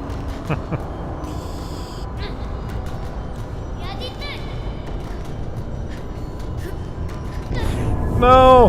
I almost made it. Felt like I was almost there. But I hope I'm doing the right thing. I hope I'm not missing something obvious. I feel like I'm almost there. Oh, see, that was pretty good. That timing. Gotta walk right up to the edge.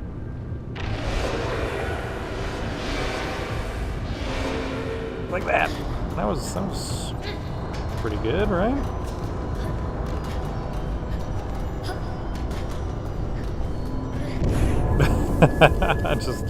I must be doing something wrong. And then there's the fact that there's still more after that. So I finally nailed the timing one time. I love that you can run into walls like that. You nail the timing one time, and then what? You fall off the top and it's all over.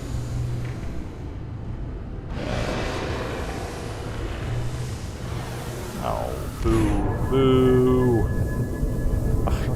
See the frame rate dip? Too many particle effects on screen at once. I have a hint. Yeah, hints are allowed at this point. I'm making a bad product for my viewers. I'm not going to keep my sponsors if I'm not good at games. I just don't understand how I'm supposed to...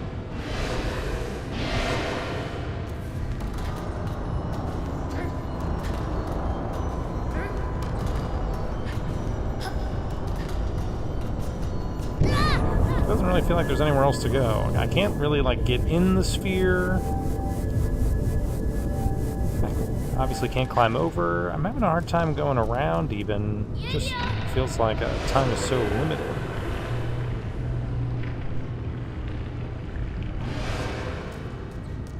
So yeah, you walk up like this. You get it about as close. Oh, not like that, though. And then the game yells at you, and the game says, "Bad."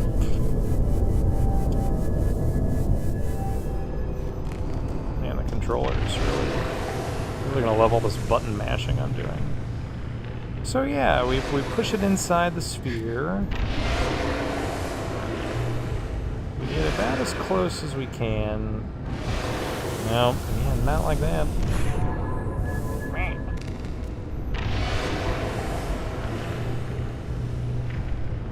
I officially hate the game now. It was alright, it was whatever earlier.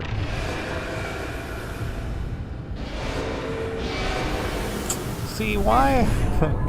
Why is it even an option? Oh, if you push it too far in, then you get a slap on the wrist. I'm not good at that.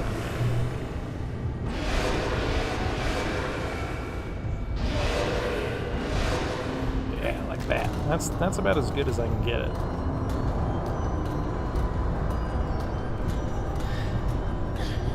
Oh no! Oh my gosh! That was the furthest I've ever made it. Okay, so maybe leaping up repeatedly isn't the move. Maybe it's that I need to just run for my life. Not what I would do if I were in his shoes, personally, but he seems pretty good at it.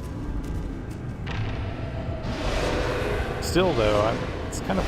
I wasn't paying attention that time. That was sort of on me, even though I hate this mechanic. I feel like I kind of did that last time. I didn't do a lot of jumping, if any. It still wasn't enough, but let's try it.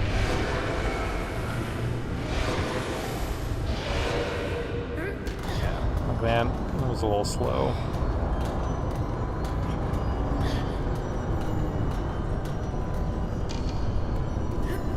Okay. Alright. This sucks. This game sucks. I hate this. This fucking sucks.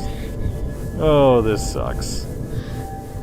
This is gonna be awful. Everybody go home right now. Oh my gosh, I'm gonna have to do this all the way up the tower? This is gonna be a horrible nightmare. Oh my gosh. See, why is that even an option? You're making me do all that, and if I push it in too far, you're gonna yell at me? Come on, man.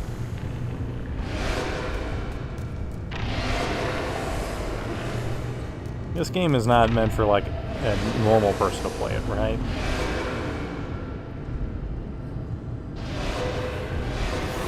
God bless! Oh, this is awful. This is just horrible. Come on, man, I'm just trying to play your game. Why do they punish me? My favorite part is after the stream when I go and set up the timestamps. I haven't been doing that for this game because there's not really any good way to break it up, but usually I go back through and see, like, okay, timestamp, you know, this is when I left this room, this is when I left this room. And you see, like, oh my gosh, I really did spend 40 minutes just trying to beat that boss. It's the end of the game, so whatever. But honestly, a lot of the games seem like you could kind of hand the controller to, like, anybody and they'd be able to play it. And now I'm like, no, I would not recommend just anybody play this game. This already has me, like, This is for hardcore video gamists only. Oh, it was almost. Alright. This is my only chance.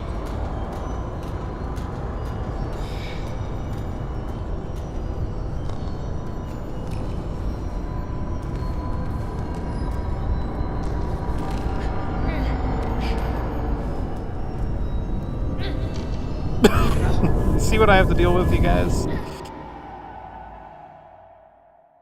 I was supposed to make that.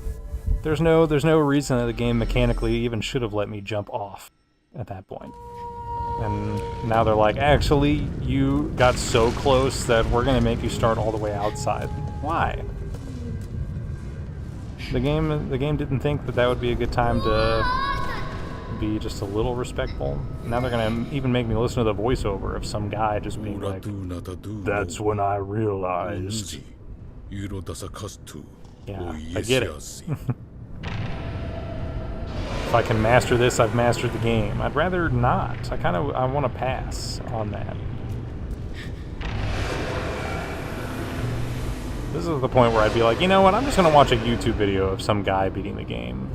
And now I'm that YouTube video.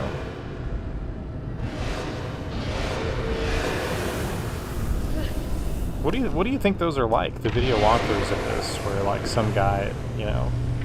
I watch those sometimes so impressed at like how much of the game they're able to blitz through. And you have to imagine that a lot of them, they've just played the game a bunch, or maybe they downloaded some like tool-assisted speed run to do it for them.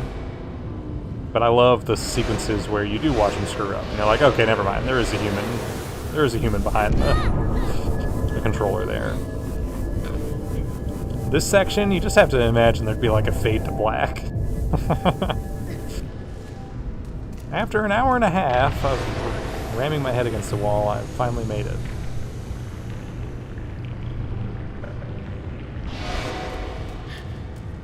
This section is for the gamers who enjoy completing a challenge in a game. They finish a challenge and then they raise their gamer fists high and they go, "Yeah, I did it! I feel empowered and strengthened." I don't feel that way. I've never felt that way. I'm gonna be pissed when this game's over now. See? Like that. There's not even like a little bit of grace that the game will give. No. Don't do this to me. I'm just trying to play. Just trying to play your game. Back in the box. Sections like this in games honestly are the one thing that make me like not really enjoy streaming. And it's always at the end of a game, always at the end where it's like, all right, you gotta pass the final boss, and I'm like, man, I'm gonna be honest, guys, I'm like not having fun anymore.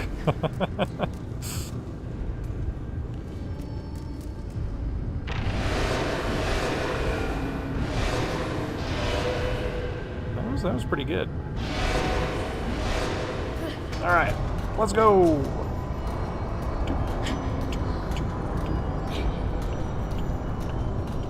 See now, like, what is up with that?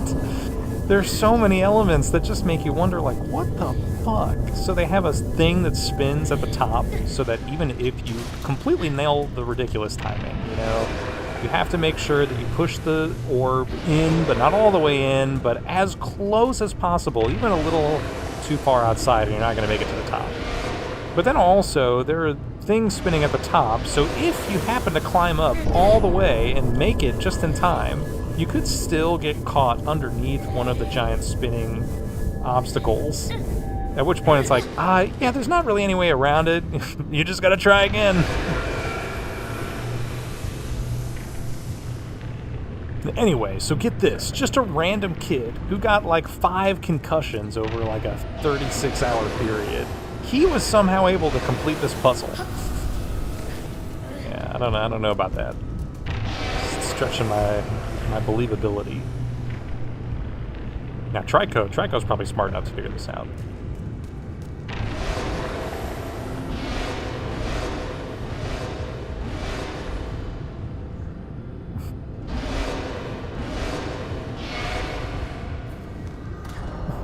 Nope. You make a jump like that, and you're like, no, the game is absolutely going to punish me for even thinking that I could get away with that. No, no, no. I gotta really, really nail it. Alright, that's pretty good. I think.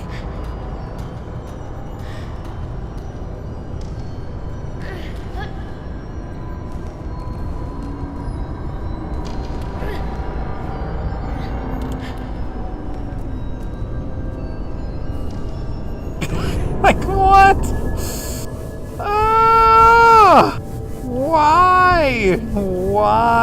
Why on earth? That's twice now. Twice I've made it all the way up there, and you're telling me I just straight up didn't make the jump? Am I not supposed to jump on that? Is there something else I'm missing? And how am I supposed to figure it out? You want me to just keep doing this over and over again? Just keep getting that close and, like, figure it out for myself? I don't understand. Why?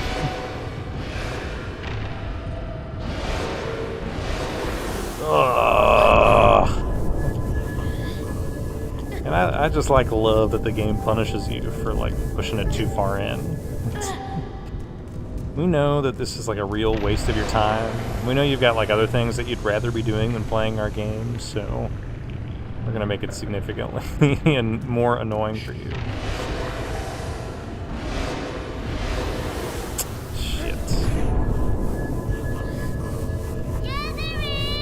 Shut up! Now's not the time. I'm just button mashing. The game's making me do it. Oh, man. I can't believe it. I got so close. Twice now, I feel like I should have made it. That's, like, definitely how all of these, like, really difficult final bosses work for me, is that I ran my head against the wall so many times, and I never make it when I feel like I should have made it.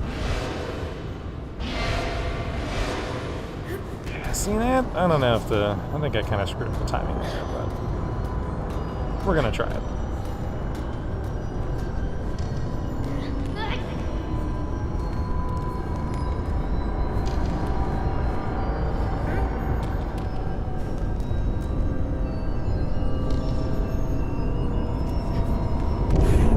So it looks like I'm not supposed to... I guess I'm not supposed to climb up there. There's just no way. But then what am I supposed to do when I'm up there? I don't even understand. You're climbing with a technique that's faster in Uncharted, but not this game. Alright, good. I looked it up, and what you're doing wrong is super common. You're vindicated by the search engine immediately pointing towards the boss fight. This feels like it's the end boss, so throw all the shit we have in him. When you said we should all go home, I wanted to respond, I am home. It made me think of something that I hope makes you laugh. I hate the trope in alien movies where the alien named Miltor says to the screen, Miltor is home at some point. I'm thinking of specifically the Alien franchise, and I was like, I'm sorry, the alien in that is named Miltor? I didn't know that, and that's an awful name. And then I read a little further and realized, wait a minute, you're talking about just regular alien movies. Any movie with an alien in it.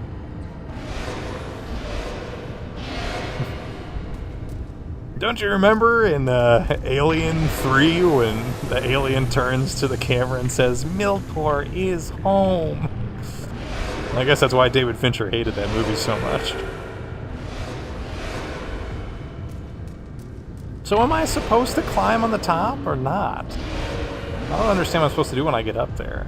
At least now I'm like getting a little better at like climbing up.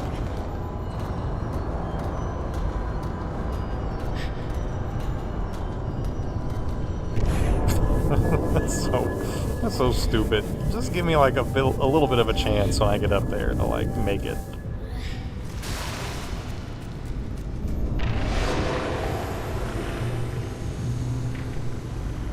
I hope this is like the first of like 3 challenges.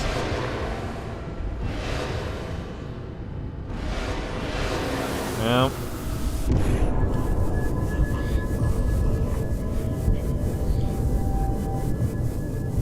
Ugh.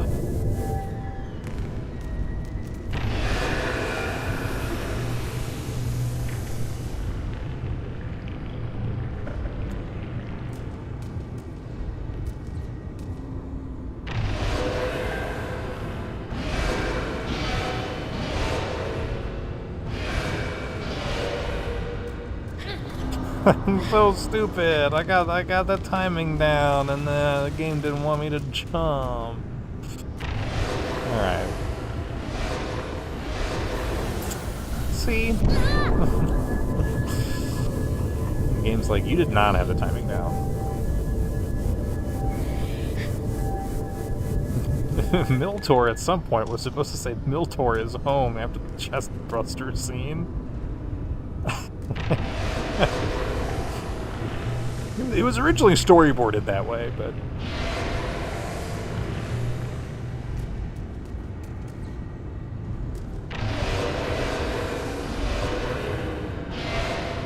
Wow, interesting. What happened there? Alright, let's go.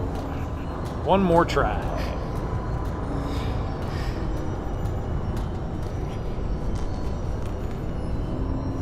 So these aren't so bad. Oh, come on, game. What? That's not my fault. That's not my fault.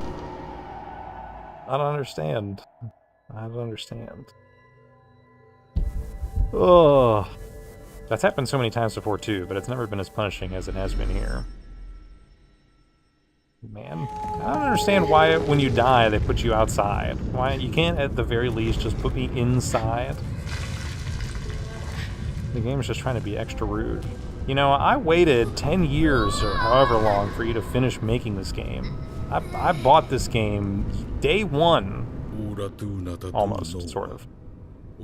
My grandparents bought this game full price right after it came out. They gave this to me as a gift, Fumito. I'm not even calling him Fumito-san.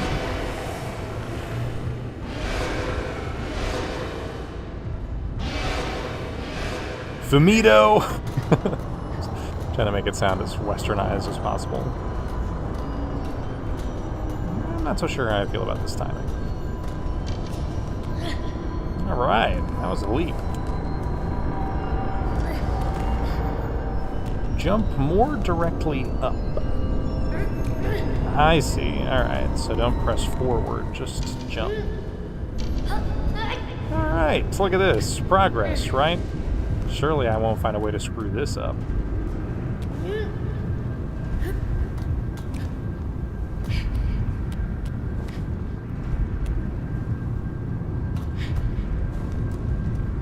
Alright, if you finally averted your attention because you hated watching me fail so many times, I've made it to a new section now. I'm sure there's still some way where I can, like, fall down and make myself redo all this progress, but... Whoa. Something is happening outside. I'm scared. And a little dizzy. I'm hoping that it's just Trico out there. I see a thing I think I can hook my shield up to, but I gotta make this one last jump, it looks like. And yes, it's really making me dizzy just staring at it. Alright. Alright, we made it. Now we just gotta find the thing. They don't want me to turn the camera anymore, but that's alright, we'll figure it out. Here we go. Put shield in. Nope. Sorry. You can go all the way off. Oh, man. Alright. Can you get in here, Trico? I gotta stay here and keep it shut, so I'm gonna trust you to figure out what to do next.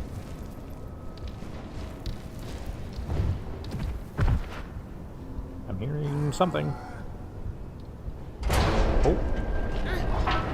Was I supposed to do that? I don't know what's happening. Did I do that on purpose? On accident? I'm just gonna keep this held. Oh, I can move the camera a little bit. Okay, stop it. I'm just trying to look around. Quit it. So I don't understand. Is Trico up there? Up somewhere? I think so. I see some kind of shadow moving. Climb up here, maybe. Climb up here. Surely the game's autosaved for me by now, right? Trico is whole. Dude, look at this beauty, huh? Amazing lighting here. This is phenomenal.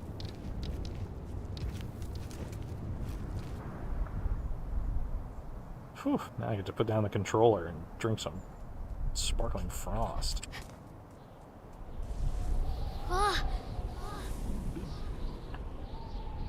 Remember all that? The game we used to play?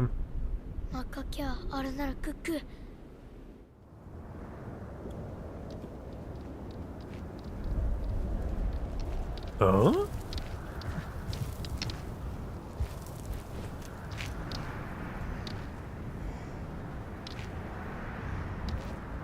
What do you think, little guy?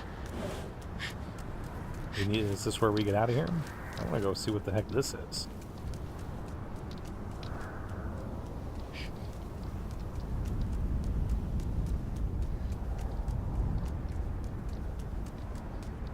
Yeah, what on earth is this? I don't know, but I see a whole bunch of wood, so looks like something for me to destroy. There's nothing else interesting up here, right? I like the kind of mist coming out of here. So this is like it's like a generator almost, you know? Alright, let's get the shield out and blow this thing to smithereens, I assume.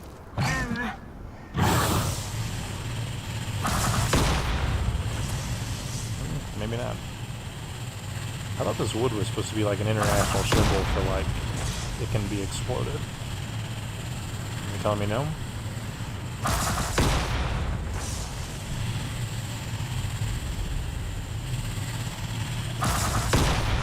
Really? Fascinating. So why is it made out of wood and why does it look so spikety and messy? I'm assuming this won't do anything, right? Won't even let me.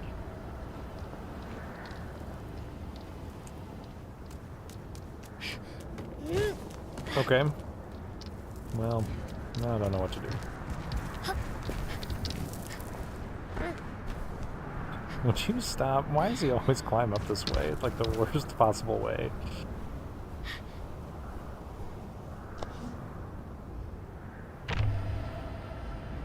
You want to try again just for fun? I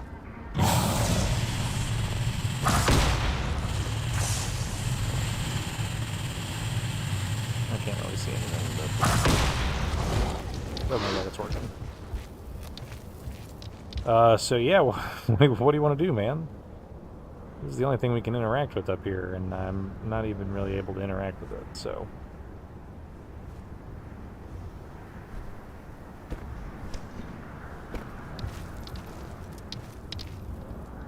Nothing?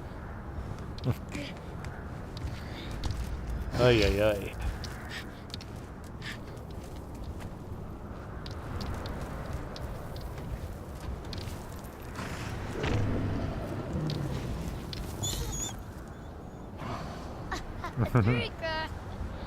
You're very sweet.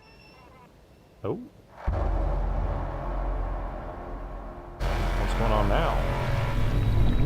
Love conquers all? Did I do something? I don't even know what I did.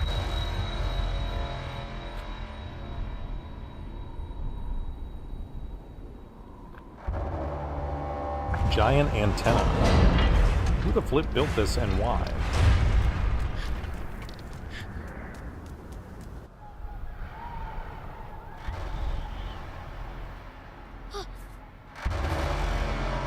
You gonna be alright, man?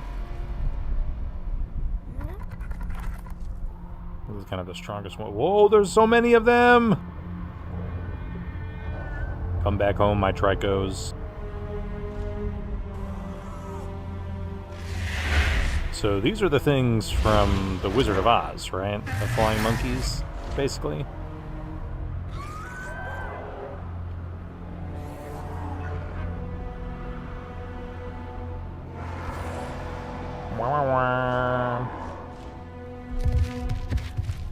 What's up, guys? Check it out. I took off his mask and all his armor, and he loves me. And We can love you too. Look at them depositing captured humans in the mouth of this bird. That was almost me.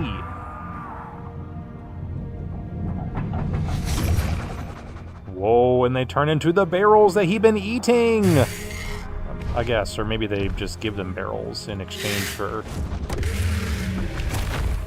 doing so. I have to imagine that the humans, they get turned into, like, the baddies. Trico! Hey, Trico.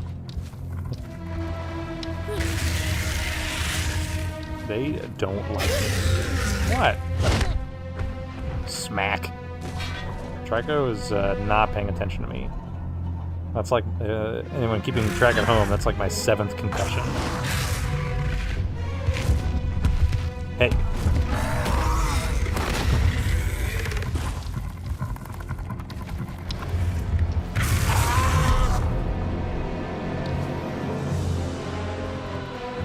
That's my Trico. He will fight to the death to keep me protected, I hope. We're gonna find out really quickly.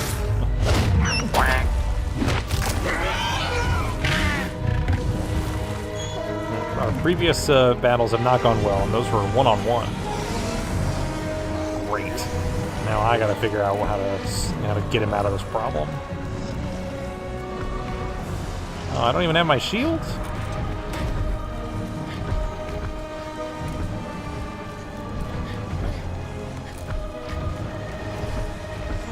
I don't even know what I should do in this scenario. Oh, is this my shield? Yeah, alright. Whoa! He said no. Whoa! Oh my gosh. I gotta redo that puzzle all over again.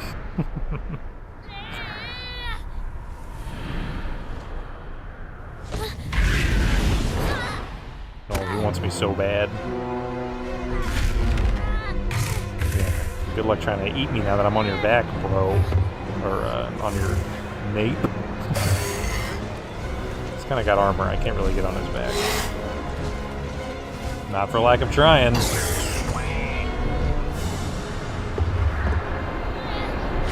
Hey, remember that place? We were over there earlier?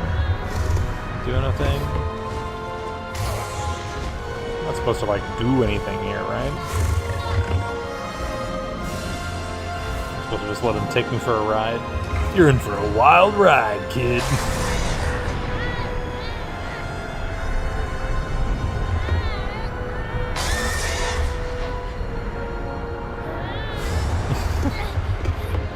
I kind of can climb around, but I don't have any implements or...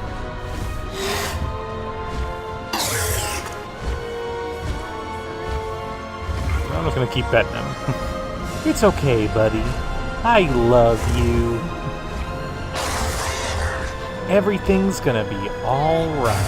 Oh, slow motion. Or maybe not. No more slow motion.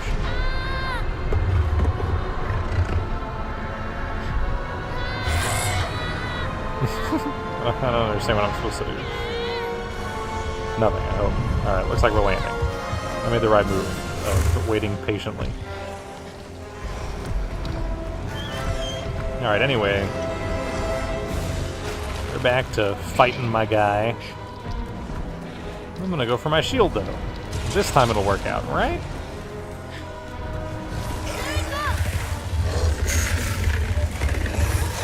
Man, they're really ripping him limb from limb. Oh my gosh! They just tore it clean off! He's not a lizard, you know. Those don't grow back like that. I don't think. I actually don't really know. Oh, idiot. You threw it into the generator.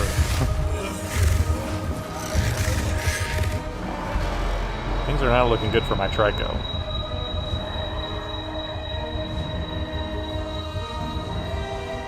Alright, anyway. I can't move. I can't move. Alright, now I can move.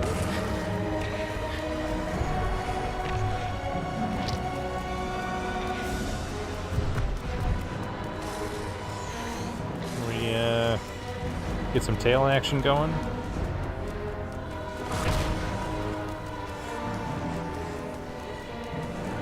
Nope. What if I point it up here? Is that gonna do anything? No?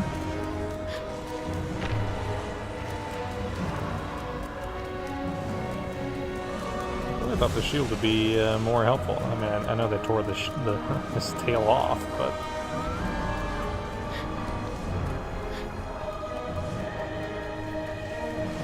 probably don't want to try. Oh, well, the tail is just laying right down there. Let's go check it out.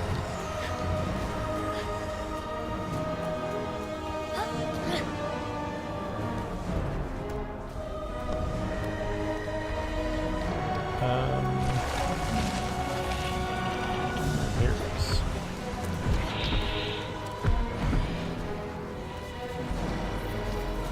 Alright, now what should we do with this? I can really only drag it.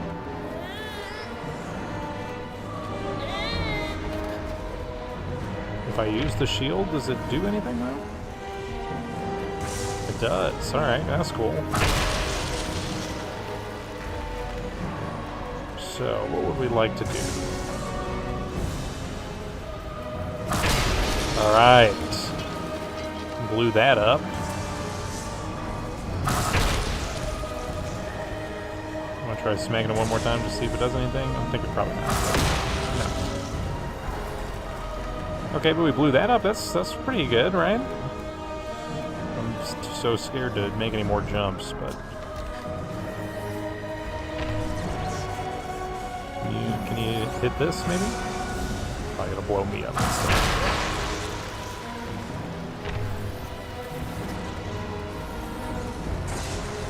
Kind of.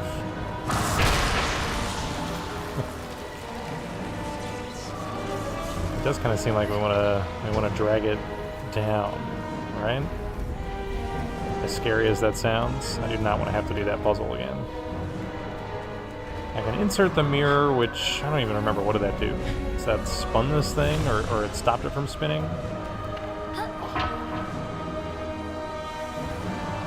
Yeah, it looks like it's not going to do anything now. Which is fine. Where did the tail go? The tail's gone. How is that possible?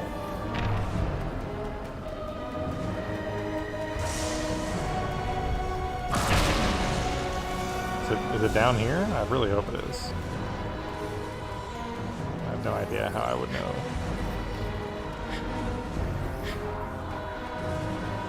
Yeah, it is down there. Alright. F it. I gotta jump back down.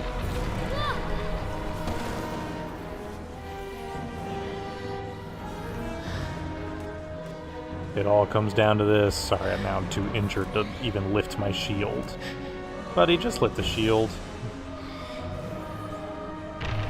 Alright.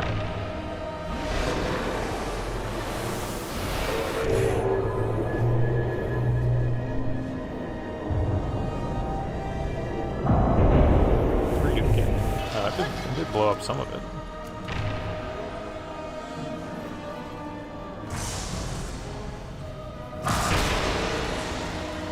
Making progress? Can't quite tell. Yeah, we are. Alright. Keep it up.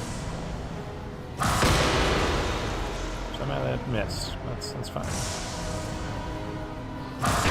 It'd probably make more sense if I stood where the tail was.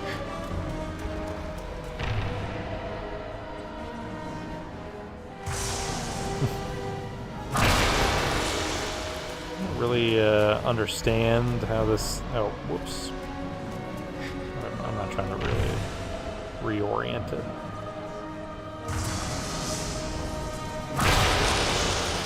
Are you kidding me? What is happening? All right, fine. I will reorient it.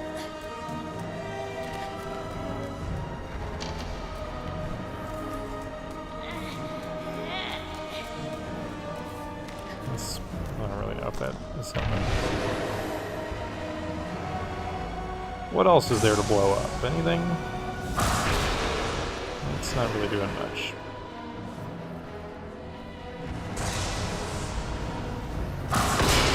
Alright, there we go. Good, right? What about this thing? Can we blow this thing up?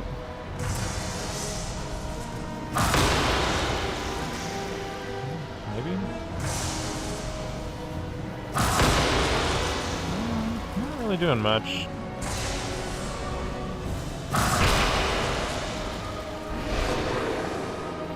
Now, it was still yelling at me for making the sphere suck all the way in itself, but I don't know, I think we're still doing something here, right? Oops.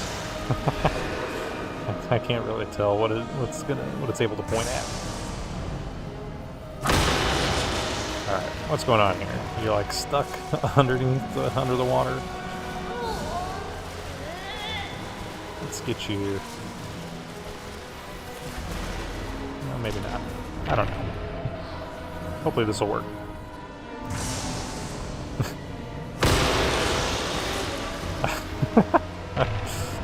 It's not stuck down there, is there? Alright.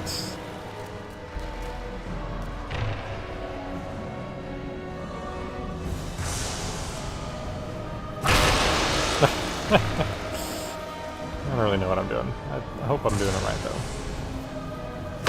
More stuff is breaking. I think that's good.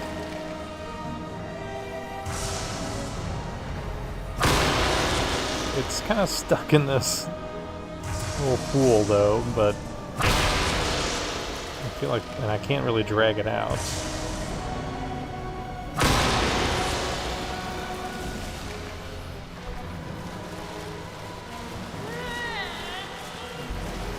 Oh, here we go. Alright. This should hopefully help. I don't know which side is which now.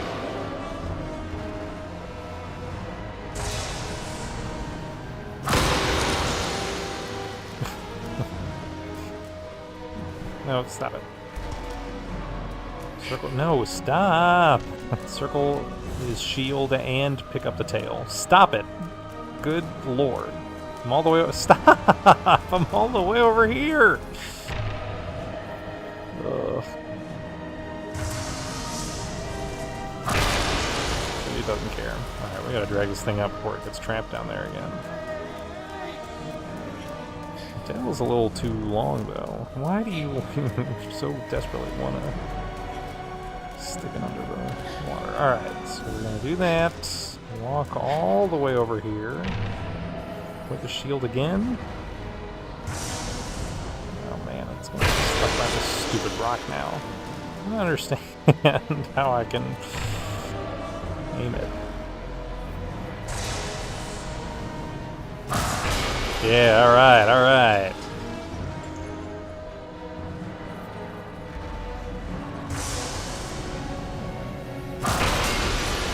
Okay. Now what? I wasn't able to destroy these. Are we able to destroy this for me? Oh yeah, here we go. That did something. I don't have the game anymore, right? I can drink sparkling frost.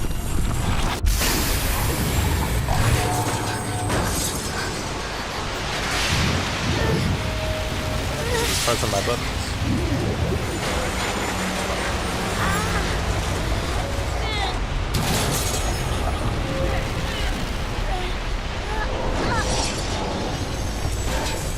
This is what it's like to be inside a large Hadron Collider.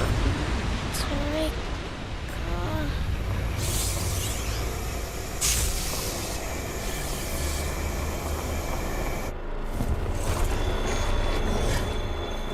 Huh? You know, suddenly I actually don't want to rip each other limb from limb. What do you think? Oh my gosh, they're falling. They're so disoriented, they don't even know what to do.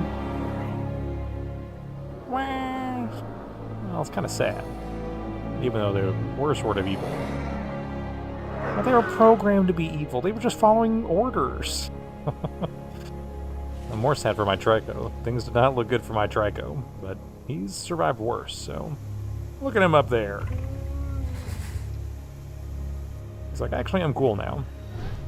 I had like 8 people eating away at me, tearing off my tail, but look at him risking his life. Threw his body down here.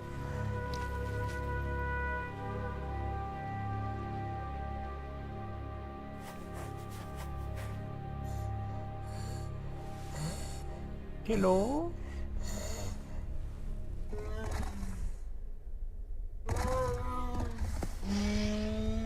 Well, Trico, I think you're gonna have to eat me again.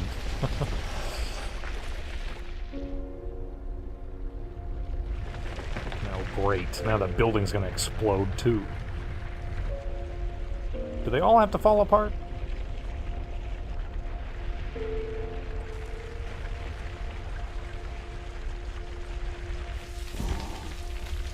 Yeah, what are those guys, huh? That's where I pick up the shield. Look like a soldier's tomb or something. Do it. Eat me. Put me inside you.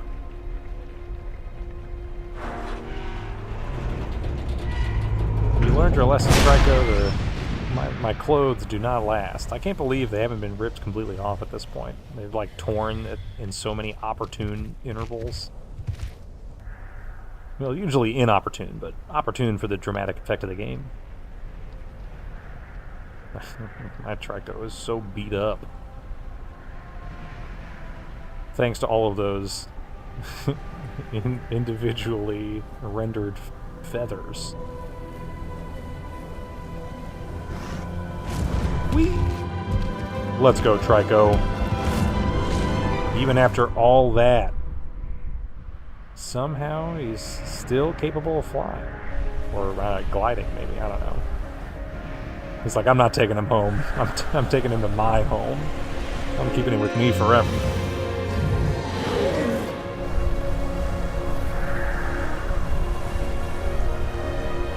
Hey, guys.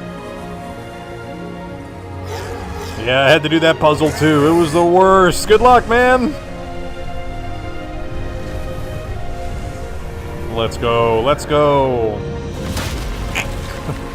Well, you didn't have to slam it so hard, buddy.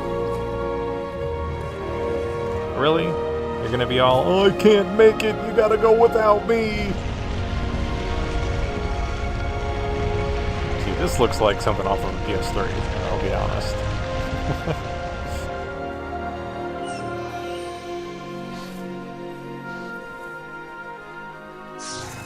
Thanks so much, man.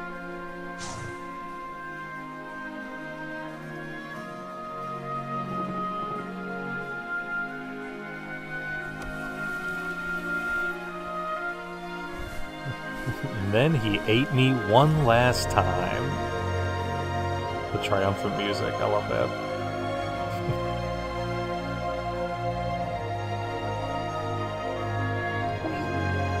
Now, what's over here? I have no idea. I love the imagery of the tree line there, again, just really reminds me of Eco and Shadow of the Colossus. It's pretty sweet. Look at him go! Look at him go. That's beautiful.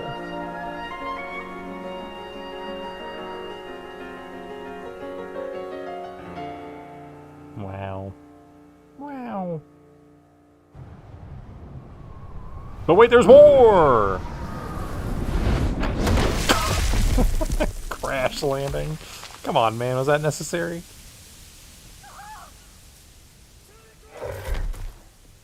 Ooh, even they call him Trico.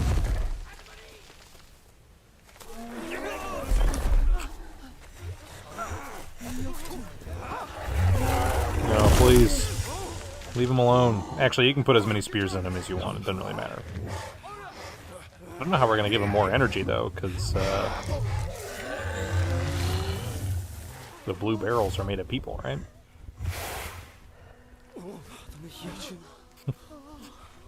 I've never seen so many characters in a Team Eco game before. Don't worry, he's alive. That's why he coughed, but is still not moving.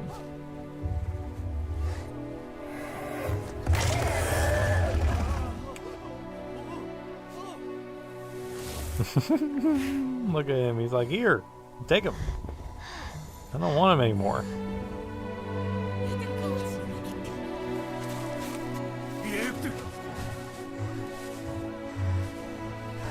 Yeah, I sapped him of his energy.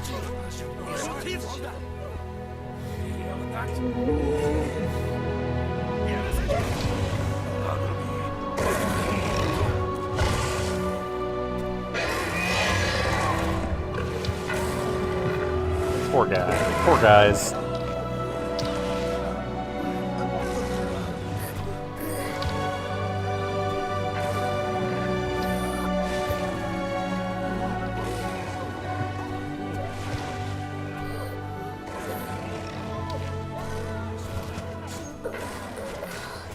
No, don't do it. Leave him alone. There was nothing else I could do. I had to send the beast away. Oh, they're waiting for me to press R1. Reluctantly, I said the words. Yeti-took.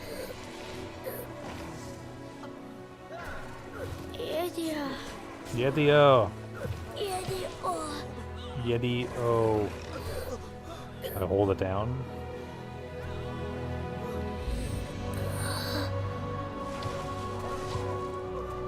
Or do I just keep tapping it repeatedly?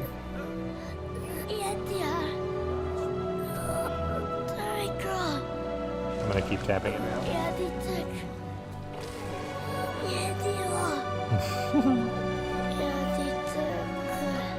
I'm not sure if I'm doing it right.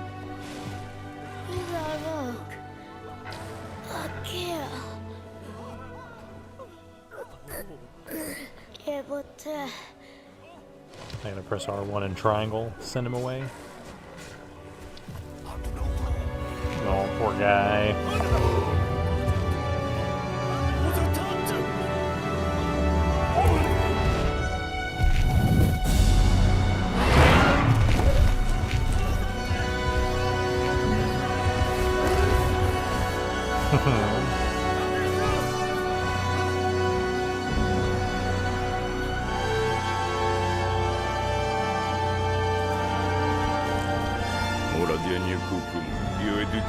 I doubt it has long to live. Oh, with that attitude. We've overcome so many obstacles. You think he can't do this one too?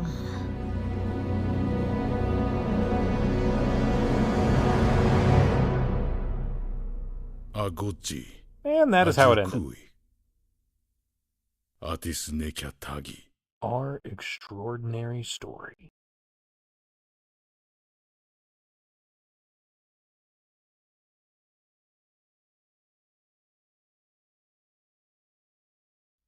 The end! Well, well, well.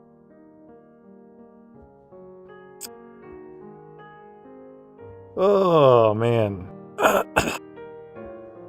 Just crazy, huh?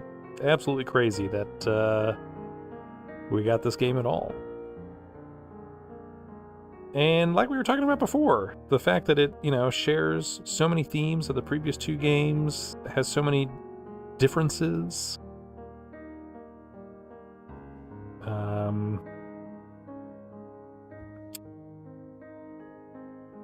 Yeah. Wow. Very cool. I feel so lucky to have gotten the chance to play it.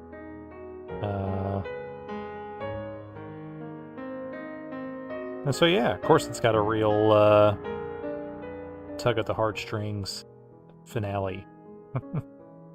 But they do a great job of putting all the pieces in place to make it happen, Again, I can't say enough, the animation for all of the characters in the game is just so mind-blowing, I feel like. That Trico just looks and acts like a real animal.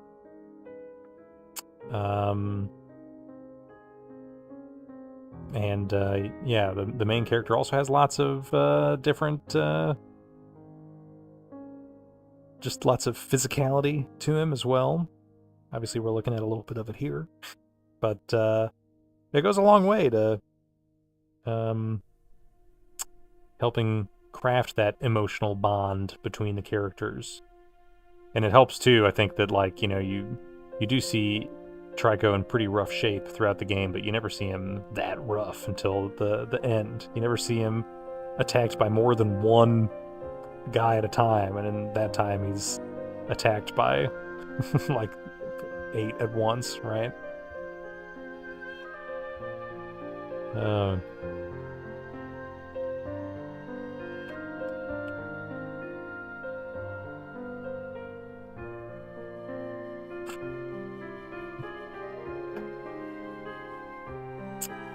And yeah, I love the setting. Is it feels very familiar in that Eco Shadow of the Colossus realm, but it's also very new and different. This like pit, giant canyon that you're kind of trying to climb your way out of, and still leaves a lot to the imagination. Even though there is voiceover narration, which is brand new to these games. At the beginning, definitely one of the weirdest parts is like there's a guy who's basically like, this was me, and this is what happened to me, and this is what I did. I don't really love it when it's like trying to give you hints to like lead you through what to do, although I won't lie, sometimes it was helpful to know. But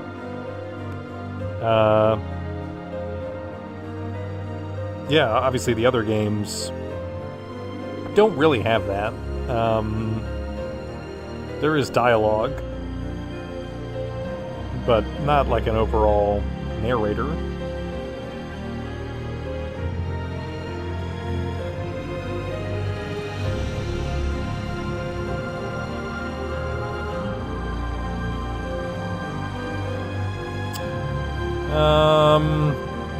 Yeah, so many slow-mo moments like this.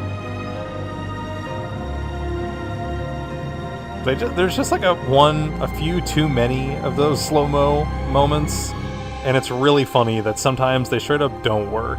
It like goes into slow-mo, but you like fly off a cliff and you don't get grabbed at all.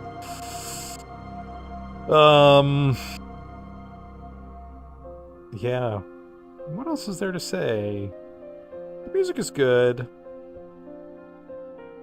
Perhaps not as memorable as the other games, but I don't know. I think it does a good job of serving its purpose. We'd like to thank Andrew House, Sean Layden, Shuhei Yoshida. I know all those names. Oh, special thanks. And then we get Fumito Ueda's special thanks. Fumito Ueda's own special thanks. He thanked like 40 people. And just heartfelt thanks to everybody. And here we see the shield that started our journey. Or maybe ended it.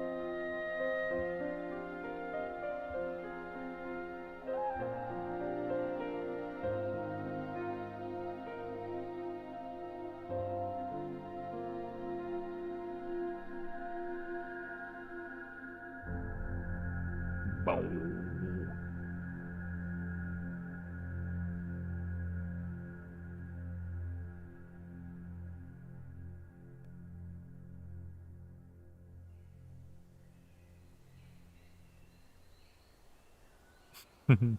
Cool. Lots of time has passed since our journey began.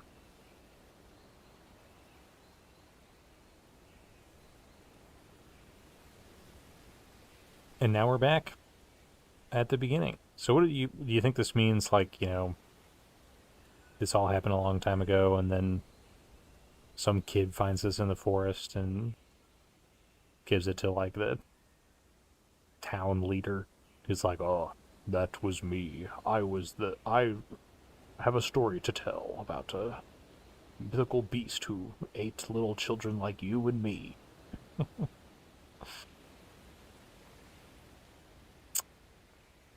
Pretty cool, huh? Now what? Skip? No, don't skip. What am I gonna skip? Oh, sorry, I was getting a little impatient. The camera's pulling out. I was like, is the menu supposed to prop up now, or what happens?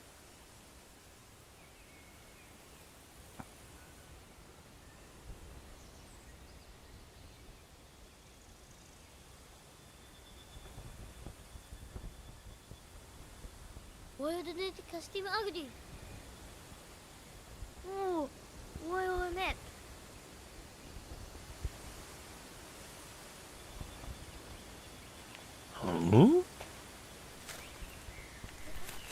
Sorry, did I spoil for you guys what's about to happen here? Dude, I have a beard now. Still covered in tats.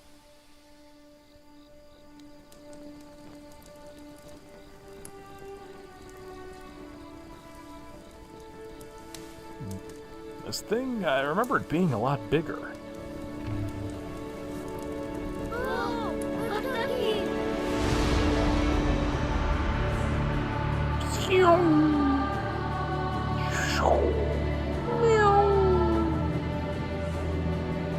Oh, it's like I'm on Soren.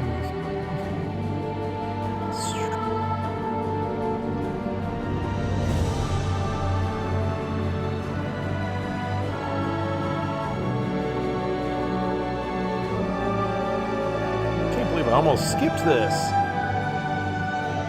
We flew through all of space and time.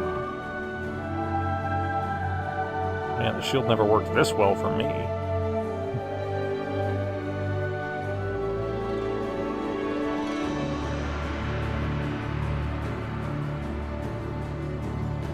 The music's fun. I do feel like I'm on a Disney ride.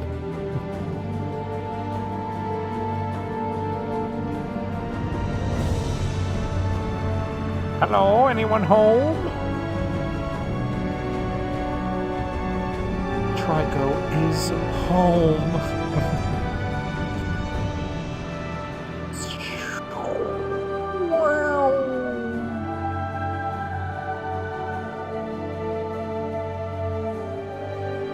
Yeah, he's definitely not getting this message.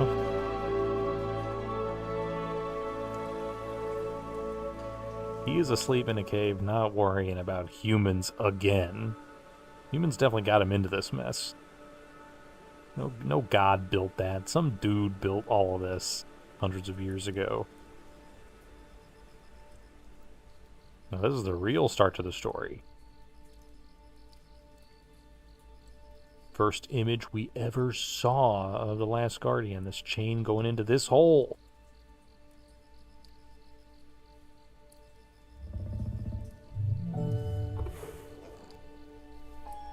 I know those eyes. That's my Trico. Or maybe not. Maybe it's another Trico. Woo! I got the trophy. Fleet Emissary. Spry Emissary. Though we are far apart. Alright, so what do those mean? First, let's take a look at what trophies are here. Let's, what are we sorting by? The default order. Lightning Emissary. Reach the end of the game in 5 hours or less. Oh my gosh. I only have 4 of the 24 trophies. Wow. I don't know how I feel about that. Though we are far apart. Play the game all the way to the end. Got it. Reach the game in 15 hours or less. Okay. Reach the game in 30 hours or less. Reach the end of the game without a game over. 5 hours or less. Give Trico every single barrel. Yeah, I knew I was going to be passing up some of those. Some of those are really tough. Hear every hint. Oh, interesting. I didn't hear every hint.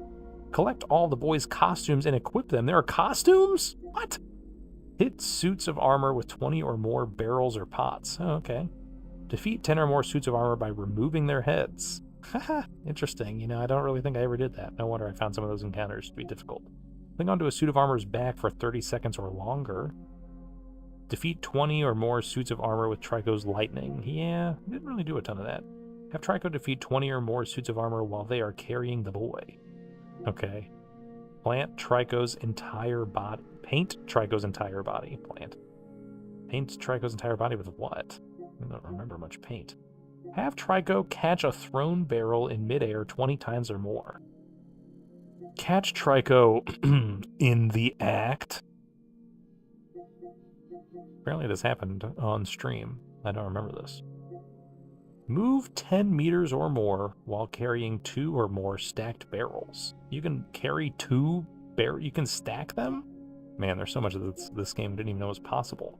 Avoid Trico for 3 minutes or longer when he goes wild in an antenna room. That's kind of funny.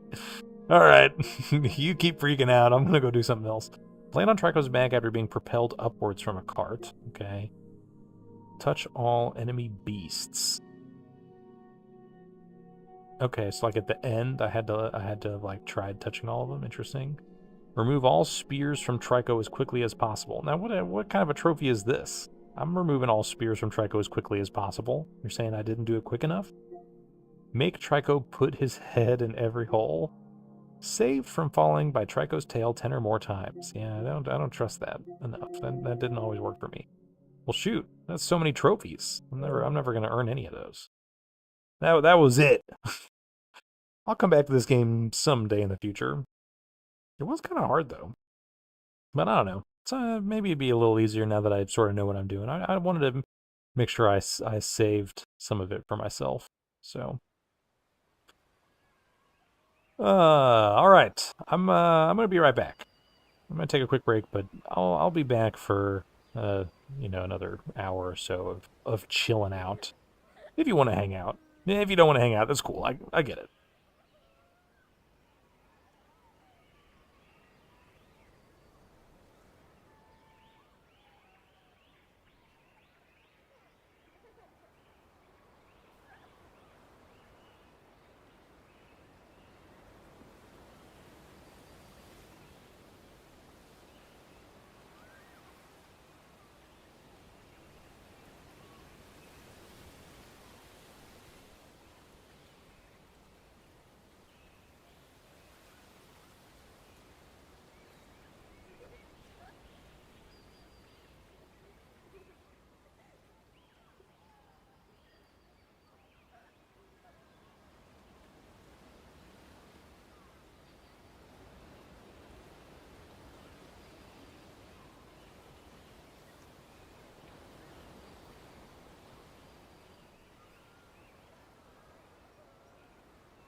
All right, what's up? You guys laughing at me?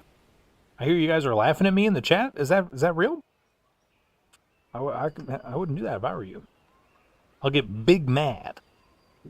Thanks again for hanging out, being here. While I game. While I beat Trico. Finished the last Guardian. You'll have to let me know what you think. I liked it. It honestly does kind of hold up compared to its brethren. Let me. I gotta get some. I'm gonna exit out of this, and I'm gonna go back to screwing around with the Shadow of the Colossus remake for the remainder of the night,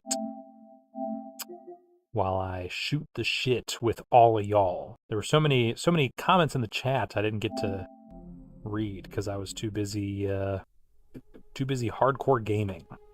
So.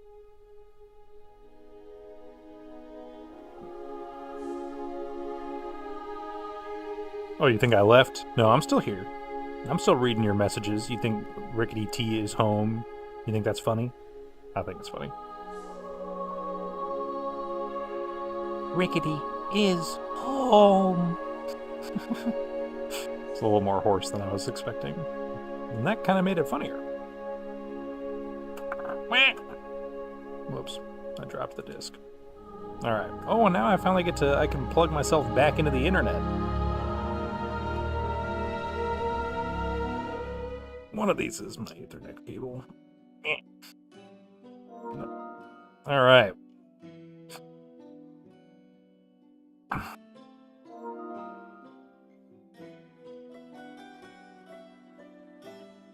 What? Oh wait, that was the wrong one. Hi, I'm so much bigger than I thought I would be. Hello. Okay, yeah, I was playing this several weeks ago. This was kind of fun to play because I felt like I didn't have to pay too close attention while streaming this, since we had all already experienced it together. So let's see, what messages did I miss while I was too busy hardcore gaming? I did like Let It Die. It's like Dark Souls with very powerful paid-for items, and you advance to a very clear and linear 100-level tower. At a certain point, it gets absurdly hard. Like day in one hit 10 times over. Or the boss takes hundreds of hits to kill. Yeah, let's watch this for old time's sake. So you trying to take a new floor and unlock fast travel to claim it is a gamble of a few cents. Okay, that's fascinating. For a few cents, you can get powers that last till death and can kind of be Dark Souls reclaimed like soul stains. So it's gambling, bad, but the games give you tons. The game gives you tons of chances to hold on to your money. And it's only as predatory as real arcade machines were back in the day. Yeah. I kind of like that.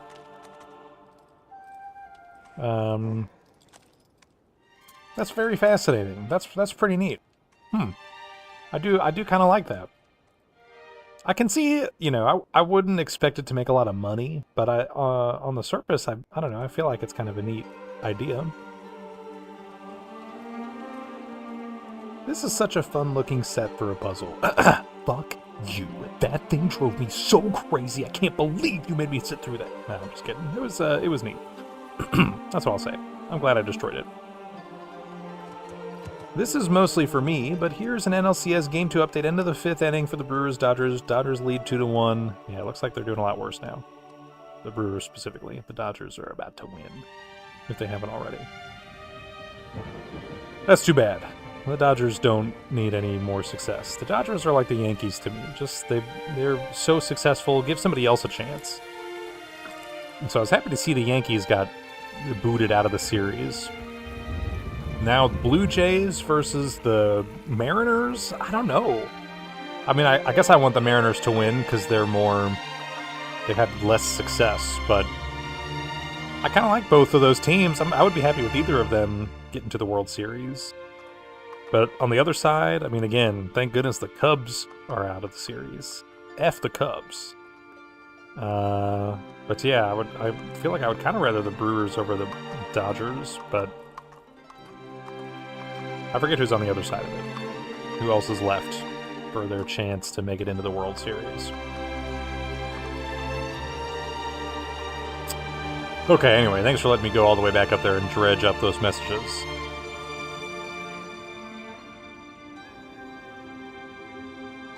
Good job, #1 gamer. Trico is home. I gotta screenshot these for later. Trico Little Boy would be such a good Halloween couple's costume. Now explain that to me in detail. Who?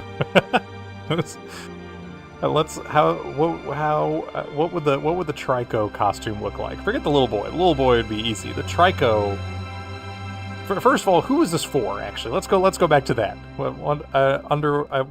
What Halloween convention are you imagining people would be like, this is from The Last Guardian? And then yeah, you'd have to be like a tiny, one person would be really small and one person would be huge. Like you'd have to have like a giant size difference in the relationship. So you just have the smaller one climbing all over the other. Yeah. I don't know if that would work. I cheered when you won, like the ethnically/silly friendly coded aliens cheer when Miltor dies to a big 2010s blue sky beam movie climax. After the girl character goes, "Don't do it, Miltor, the planet degazer will kill you." And another alien ethnic goes, "He's gonna use all his bumbleclot energy powers on the sky beam." Lauren says, that was rude. I'm assuming it was referring to something that happened to me in game, but I like to imagine it was in response to the bumbleclot energy powers. Then Miltor melts and distant aliens cheer ethnically. I at the planet being saved, but one character turns around and looks sad. The sad one clutches a memento of Miltor on a necklace, like his lucky space crack pipe, or a 1980s nostalgia bait tie-in toy Miltor loved on Earth. And some chain-smoking exec slams his desk, powder goes flying, and says, "Captain Planet merchandise is going through the roof with this picture." The Miltor movie's 2010s bluish-green skybeam has been revealed. Did you like the 2010 blue skybeam at the end of Trico? Yeah, sure. In that context, yeah! Here we are in the Shadow of the Colossus remake. No Miltor aliens in this game. Where am I even going? I don't even remember. I was really just exploring, I guess. I was avoiding doing the Colossi so I could hang out more. I gotta remember all the buttons though. Circle? No. Square? No. Triangle. Got it. Yeah. Triangle. Let's look at the map one more time. Yeah, sure, let's go this way, see where this takes me.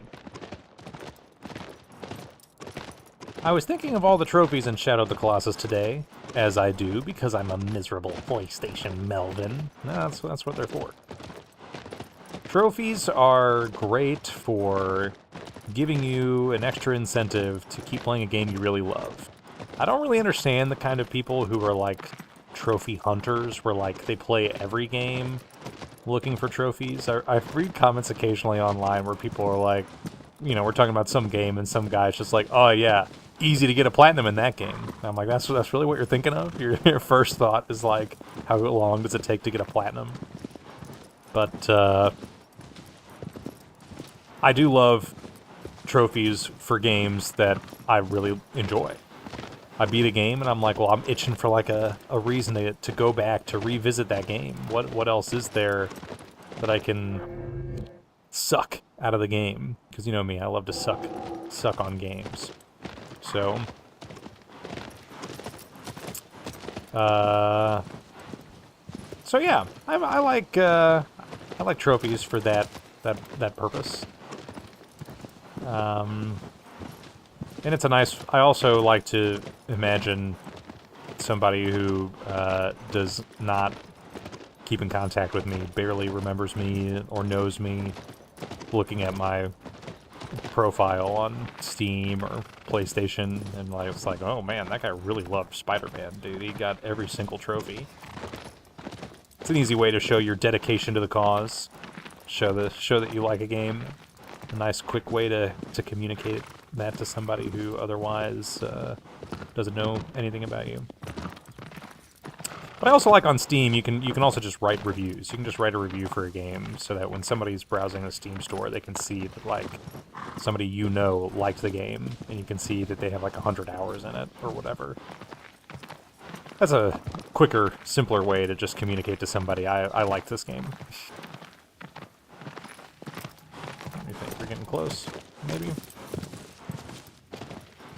How I sometimes do 100% annoying games for a platinum, but don't for games I deeply adore. Wow, okay, I should have read a little further. I was just directly insulting you. No, I'm just kidding. I do think, you know, it depends on the trophy or the achievement. Some games, their trophies and achievements, they are ridiculously difficult, you know? And that can kind of suck the fun out of the game. But, again, I don't know. Different strokes for different folks. I know Lauren loved getting all of the Korok seeds in Breath of the Wild, which has no, like, trophy system. That's probably the closest thing, though. But that game, as, you know, is often told, it kind of actively insults you for attempting to do that, because the game is really just made to have lots of little nuggets to find all over the place and not made for you to find every single nugget. But it's still just like a nice, like, look, if you're done with the game, you've done all the DLC, you're itching for something new to do, here. You can just go find every stupid Korok seed, you know? It's just like another extra thing to wring out of the game. But the difference is, you need to make sure you know when to stop yourself. You know, if you're, like, complaining about, like, Assassin's Creed is stuffed with too much stuff to do, then isn't it kind of on you for, like, trying to do all the stuff? I mean, it's probably also on the game for, like, the way it presents it to you or things like that. But in an open world game, I mean, I don't know. You should not expect to do every single thing, right? Achievements are a little more tucked away. They are more like, I don't know, I think they're the way that they're communicated to the player. It's less like a thing on a map that you kind of feel compelled to do, but it's hidden away in the menu. It's like a, you know, if you're looking for an achievement, a trophy, something that says that you went the extra mile, then here's an example of that. But games like Shadow of the Colossus, they weren't necessarily built around those, so it can sometimes feel a little odd to... What's the button I'm supposed to press? Square? No. X? No. It's not circle. R1? R2? R2.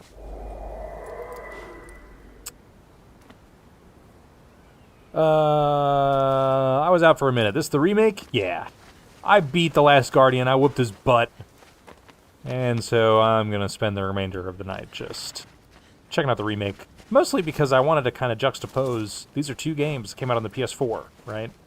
The Last Guardian and Shadow of the Colossus. Here, I gotta put them up in front so you can see. Me. Look at my physical media, guys. They both came out on the PlayStation 4, but one was made by Team Ico / Gen Design, primarily for the PlayStation 3, but eventually for the PlayStation 4. And the other is like a remake made by a completely different art department who's just trying to guess at what they think the game would look like. When we were playing the remake before, we did talk a lot about the art direction and maybe some of the qualms that we had with it and other stuff that we liked about it. So I thought it would be kind of interesting to look at them both, one right after the other, to kind of get an idea of what one does well and what the other doesn't. One thing I would say that you can't necessarily see, but this game is running at 1080p, 60 FPS. On The Last Guardian, it was like 1800p, something like that. Almost 4K. It looked a lot sharper. This is much softer.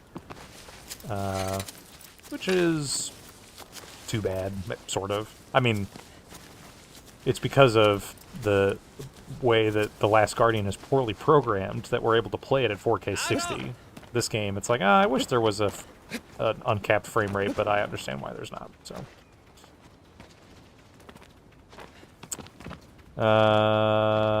I just remembered the monetizing thing in Dead Space 3 that made me laugh the most. The reserve lady who was an engineer and in a horror game that was in a full lab/space suit before. I think the same thing about super hunters that buy some games mostly for trophies. I want my PlayStation trophies lost to truly intimate and inspire people. I want my PlayStation trophies lost to truly intimate, or maybe intimidate and inspire people. Be inspired by the trophies that I do or don't claim. I can hear my little guy running around. I gotta find him. Like this General Zhukov in Death of Stalin shaking his jacket full of medals. The games I get all the trophies for are usually way easier than artistic games. They're usually gameplay-focused games for mass appeal. It's almost a sign of artistic talent in a game when the trophies list is just a mess of impossible, boring, weird achievements, yeah. Metal Gear Delta reminds me of what I typed the last time I watched you play this. The graphics are impressively current-gen, but it feels like a coat of paint over the real game, like how in Metal Gear Delta they keep the same old weird animations. Yeah. It's a bit odd. It's an interesting... I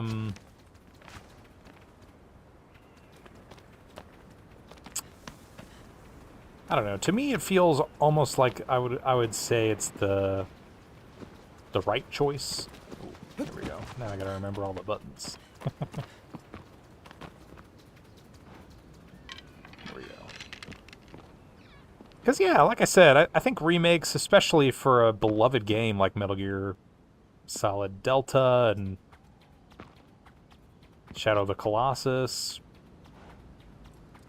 they are just so important to so many people, and you don't want to be responsible for screwing it up, you know? So the smartest thing to do, it does feel like, is to basically keep the bones of the game, right? There we go. Keep the game engine the same underneath. I've listened to Bluepoint talk extensively about the work that they do on their games, and that is pretty much exactly what they did for this, is under the hood. It is the original game, right? And that's really important to a lot of people, that, like, the same stupid bugs, you know, still work, the same exploits, the same, like, physics behavior.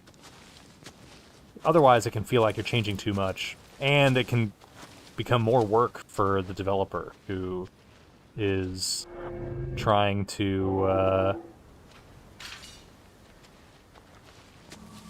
recreate an experience, you know?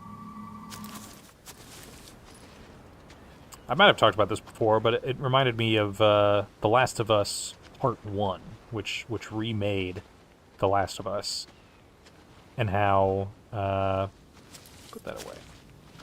Can we go now? I'm trying to remember all the buttons. Triangle. I read a lot of people who were disappointed that, you know, they didn't really backport the gameplay improvements in The Last of Us Part 2 to the Part 1 remake. But you have to imagine that would, like, break so much of the game in the same way that, like, Metal Gear Solid the Twin Snakes had backported all of the gameplay from Metal Gear Solid 2. And then just kind of, therefore, breaks, like, the Ocelot fight, where it's like, well, you can just aim down the sights, and then it's, like, not interesting, you know? I think it's probably smarter to just, like, keep the exact same game underneath, and yeah, just put a fresh coat of paint over the top. Because that's pretty much what people are looking for, you know?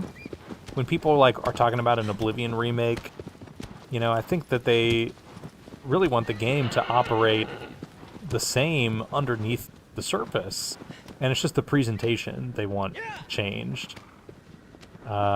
Which, yeah, could be animation. But I'm more thinking, like, you know, game mechanics and other stuff like that. I really wanted to smack him in the air. So yeah, we got any other towers to go visit? Triangle is the button. Because I feel like a remake is really more, it's about, you know, introducing a game to new audiences, while still, you know, preserving the sanctity of the game underneath. I'm interested in projects where they take real creative liberties, but at the same time, that can feel like sacrilegious to the people who are supposed to ultimately be the folks proselytizing the game. You know, a game like Shadow of the Colossus, even when they remake it, it's not gonna get like a marketing budget, really. You know, it's like a kind of a cheap project, so to speak. So the game needs to be a good enough representation of the original that the fans online will tell you, oh, it's worth checking out. You've never played Shadow of the Colossus, you don't have to buy a PlayStation 3 to do the HD remaster. You don't need a gaming PC so you can emulate that version of the game. You don't need to download or pirate the PlayStation 2 version and configure an emulator and set up all of the different settings and hacks to get the game to work correctly. Just buy the PlayStation 4 remake because it's good enough.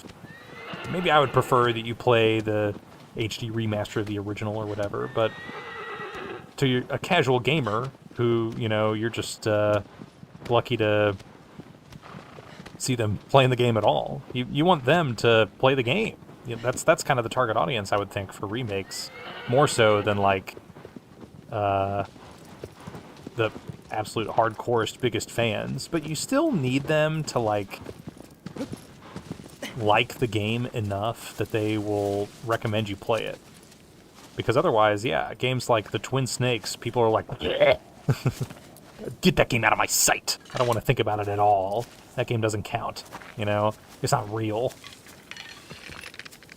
Nobody recommends that you play that version of the game. So today, the only version of the game to play is the original version, which, you know, I think still kind of holds up. But for people like a generation younger than me, I mean, I don't really know how interested they are in the PlayStation aesthetic.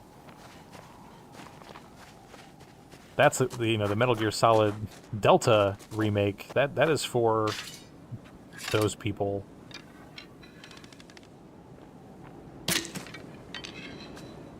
Who we like to imagine don't necessarily exist in as great numbers as they do, but yeah, the presentation is everything for these games.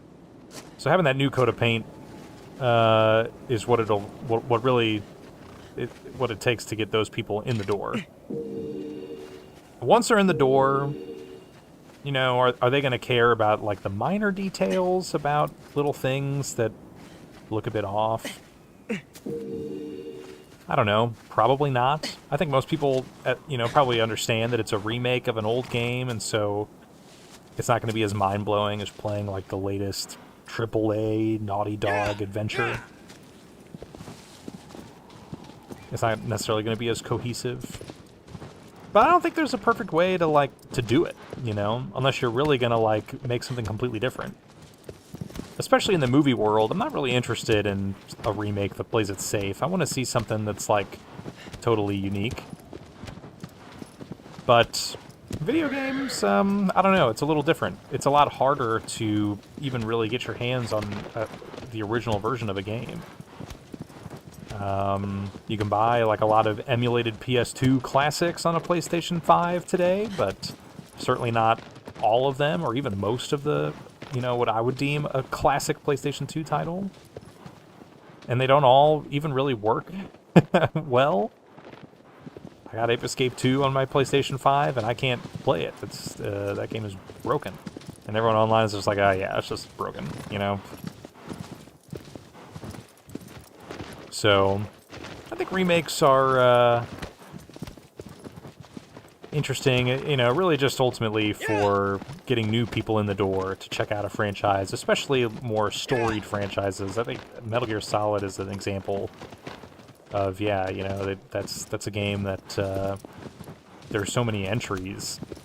If you are like, I want to play Metal Gear, you know, where do you begin? You do kind of have to start at the beginning.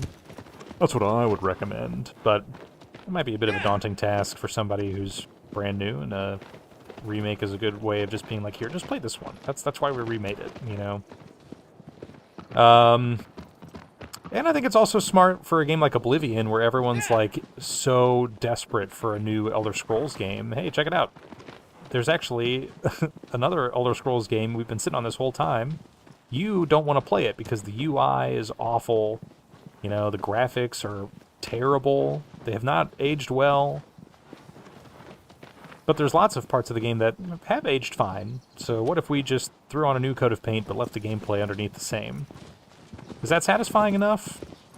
There are some gameplay changes there, but not as extensive enough of gameplay changes as people would have really wanted. There are a lot of systems in Oblivion that are kind of broken, and they're still broken in the remake or the remaster. But I think it served its purpose in that it just got people in the door, you know? You just say, look, we made Oblivion, but with better graphics, and I think that's really all a lot of people are looking for, you know?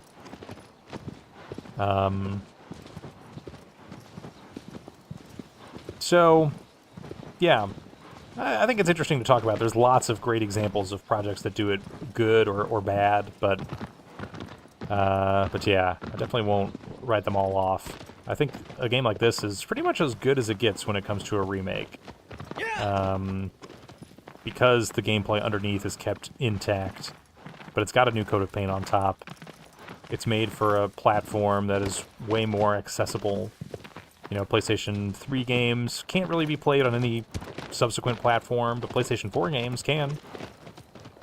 And I'll say that I'm speaking from experience, because I logged onto my PlayStation the other day to see my soon-to-be brother-in-law, who I'm friends with on PlayStation, playing Shadow of the Colossus. And I was like, that is awesome. That warms my heart. That's how you know he's the right guy. He's the one. He's playing Shadow of the Colossus. He's playing the remake, right?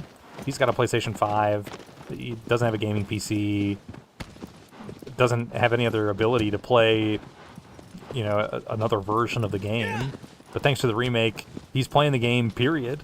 And I would say this is a good version of the game to play. It's not the best, but all the qualms that we're going to be nitpicky about, I would be surprised to hear whether or not he has noticed any of those particular issues. I would think that somebody like him playing this game would complain about the same things I would complain about playing this game. It's like, man, why does aggro keep wandering in like weird directions, you know? Is that something that was in the remake only? It's like, no, that was in the original. They made sure to preserve that part of the game for you, you know? That's kind of neat. I think that's a success story in my book. And I think the other thing, too, is games like this also have a long tail, you know? Especially on the PlayStation 4, since you can play them all on the PlayStation 5. So you spend a little bit of money making this remake. Who knows if it made a lot of money immediately, but in the long run, it's a great way to play a classic PlayStation game. And that's, I think, the number one complaint of a lot of fans, is that there's lots of great old PlayStation games that you just can't easily play on a PlayStation 5 unless you are using a subscription service like PlayStation Plus to stream the PlayStation 3 versions of some of those games. Not even all of them, but just some of them. So, alright, that's my ramble. Now I'll engage with the, with the masses.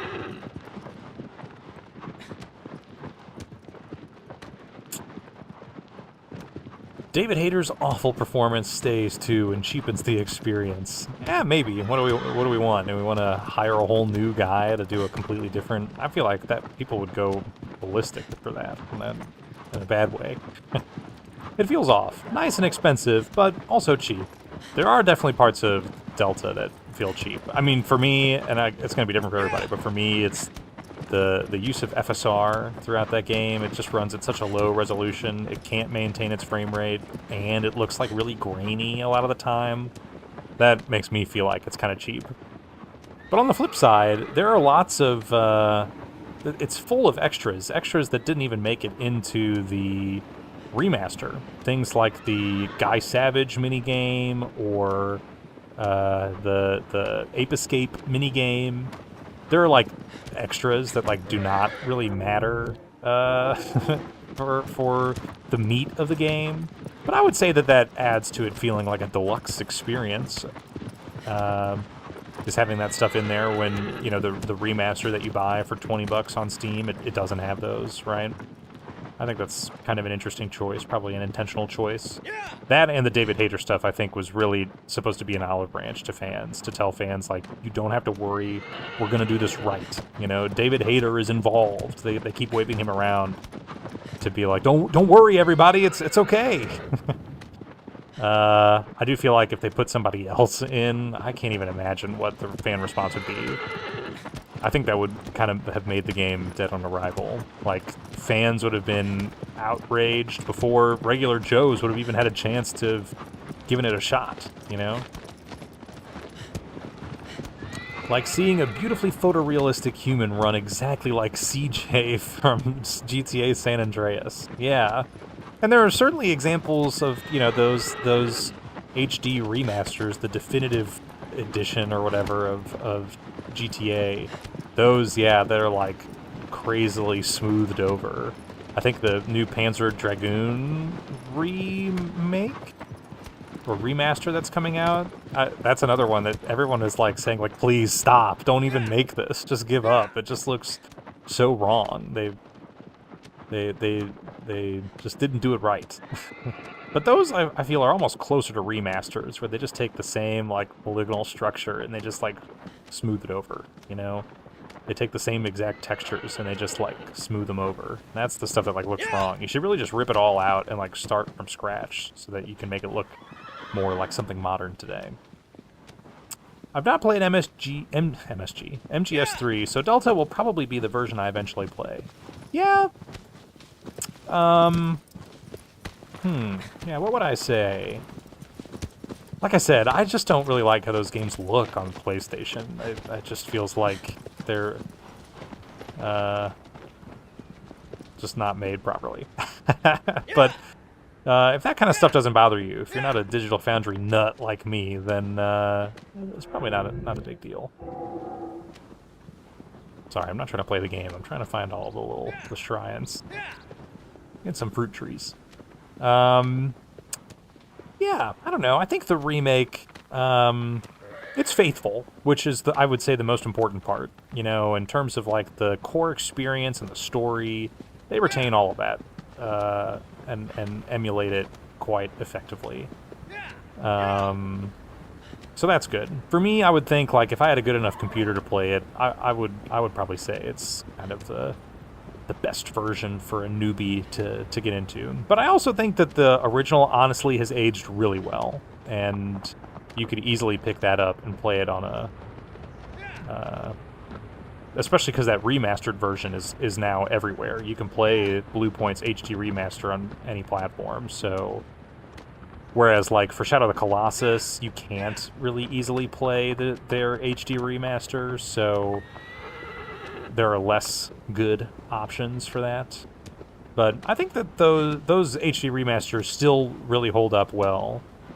And the only thing to me is, like, Metal Gear Solid 3 is like a weird, you know, it's a prequel, but it came out after the other games, so it's kind of a good entry point for someone brand new to the franchise, but I also feel like, you should just start with the first game, and then play the second game, and then play the third game. And it's hard to want to do that when the remake exists. Like, look, I'm just going to play the remake, and I'm not even going to bother with the originals. But I think that, you know, I like to think that the PlayStation 1 aesthetic of Metal Gear Solid 1 has aged well. It's very in vogue right now. But, again, it's like, it's in vogue. You want to, like, you have to want to, like, go back to that retro feeling. And there's a couple clunky elements of the game that I'm glad I don't have to deal with today. Which I guess is probably why I played the Twin Snakes. You know, not having the ability to aim down the sights of the gun, I'm like, ugh. I don't want to play Resident Evil for the same reason, the original Resident Evils, because that just sounds... Well, it doesn't sound. I've attempted it and have not been able to stick with it, playing with those fixed camera angles. But it's probably a little blasphemous to say that about Metal Gear Solid 1. It's still really good. I think the remasters, though, have aged quite well and are definitely worth engaging with, should you find yourself interested. Soon-to-be brother-in-law? Your wife has a new brother? Yeah, something like that. No, my sister is getting married. Just got engaged a couple weeks ago. So, it was very exciting. And they made the right choice. I made it sound ominous. I didn't want to say she made the right choice because I was like, oh no, they both did. But then it just sounds like that's all I have to say about it. They made the right choice. I will speak no further. I've done such a 180 on David Hayter in my old age. Yeah, I can tell. I'd be more mean, but him and Joss Whedon seem so vulnerable and delicate. Yeah, especially older David Hayter. When I see photos of him more recently, I'm like, oh. He's just trying to be a nice guy. I mean, you know, he's one of those guys that just fell into, like, the role of a lifetime. They don't really do a whole lot else. So, yeah, you might as well just be devoted to the fans who love you so much. And especially now that he's kind of in this awkward position where, like, he's been left behind by Kojima, who's doing completely different stuff. But Konami is more than happy to, like, tap into that, you know, fan goodwill, right?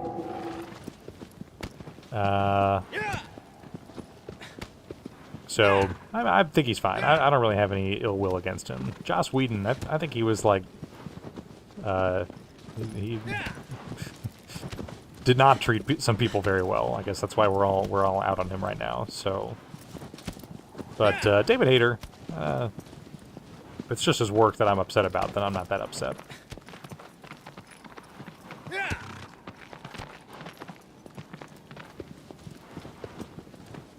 I actually didn't even consider the angle that Hayter and Delta was a betrayal to Kojima. Yeah, I don't know if I would say, I don't know if a betrayal is the right word, but more just that, you know, Konami, after Kojima's absence, they had, like, no leg to stand on. I mean, it's really interesting to see them kind of do their turn. That, like,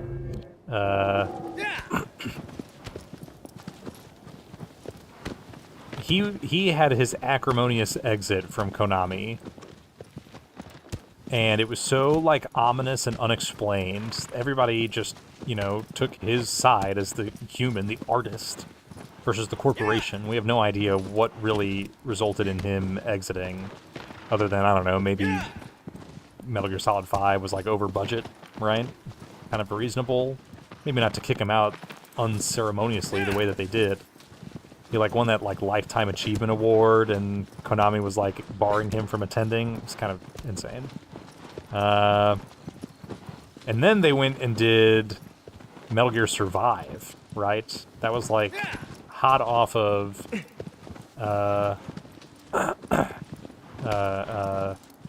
Metal Gear Solid 5, The Phantom Pain, just a couple years later. And it's, like, the worst example of, you know, it's just absolutely not what you want from a franchise like that. Rightfully pissed so many people off. I don't know if it's not, from what I can tell, it's not like the game itself is, like, truly horrible, but it's just like there was no good reason to put the Metal Gear name on it. You're just gonna sell it to fans who absolutely don't want it. And this is the guy who loved putting his name all over the credits, especially milked it in Metal Gear Solid 5. Really made himself the artisan. So, at that point, Konami was, like, totally screwed from the standpoint of making any further use of the Metal Gear Solid franchise, right? And they, you know, kind of walked away from video games for a period of time, and no one was going to give them the time of day. But recently, they've completely turned around, and now people are, like, really cool with them. Because they've made a lot of projects that do feel like they are inspired, you know, or like they have, like, direction. They are giving the fans what they want, right? It was kind of interesting. Silent Hill, obviously, is in a similar-ish boat. All the people that made the original Silent Hills that were so good definitely don't work at Konami anymore. And Konami already has a bad track record of making a bunch of Silent Hill games that suck. But recently, they've completely changed that. They put Bloober Team on the Silent Hill 2 remake, and everyone, like, totally checked out of that. They just expected it was going to be awful because a lot of Bloober Team's work has not been that great. And yet, they, like, nailed it. And everyone was, like, really, really hot on that remake.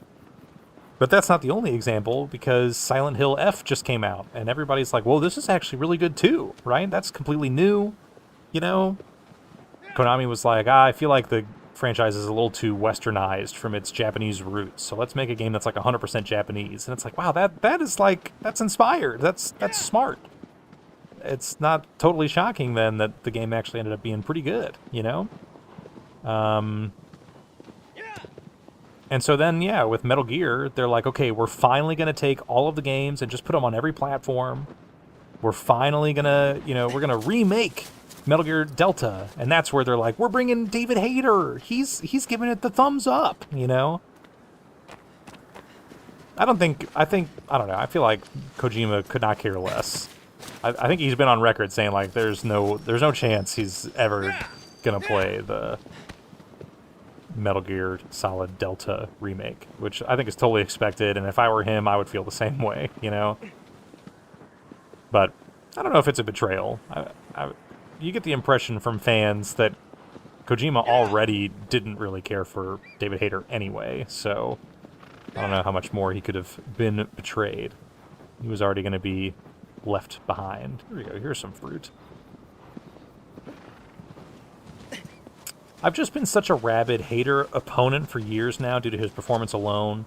I hate the argument that Hayter is funny. He hates it. Because Kurt Russell was cool and funny as Snake Plissken in Escape from New York. Yeah. I would say that, I mean, the character and his performance of it, yeah. But I would also say the same is true for David Hayter.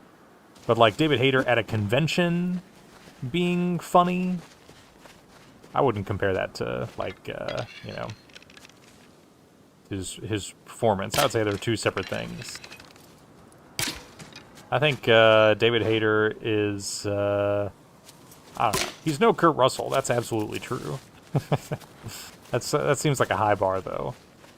And again, it kind of feels like he just kind of fell into the role. He's like it's all, you know, Metal Gear Solid is like a B action movie. In the same way that, like, Escape from New York also is kind of a B action movie, but it's more than that. It's able to rise above that because of some of its smart decisions. And yeah, Kurt Russell is part of that. He's, like, cool and suave and awesome. But I would say that, yeah, David Hayter was also able to embody that for lots of fans of Metal Gear Solid. He absolutely brought that role to life. But at least in the early days. I think from what you've said before, it's more that you find his performance in Metal Gear Solid 3 particularly egregious. Which I can understand. it's certainly kind of a less interesting performance less interesting than it could have been. I also don't really know anything about the Japanese dubs either. I don't really know if, what those voice performances are like. And I don't know if I ever will because I don't speak Japanese. Even if I heard them, I don't know if I would really understand the nuance of how those lines are delivered. But again, based on the fan community, it sounds like Kojima liked and respected the Japanese voice cast more than the English voice cast. Or at least that was true for David Hayter. But when I played Metal Gear Solid 4, I was pretty impressed with how he transformed his voice as Old Snake. But at the same time, it does feel like, there's not really a whole lot of meat on those bones. There's not a lot more, not much further to take that performance, so to speak. I didn't know about Joss Whedon's conduct either. I was his op purely for vibe. Like everything I uniquely despise, it's because I see too much of myself within them. I've been rebelling against basically unanimous compliments on my beard going gray because it reminds me of Joss Whedon or Hater. You gotta rise above it, ma'am. You gotta own it. I'm gonna compliment you. People are gonna keep complimenting you whether you like it or not. You can't stop it.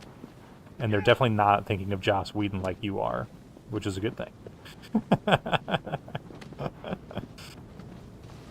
So, it's alright. You'll make it into your own. Don't worry.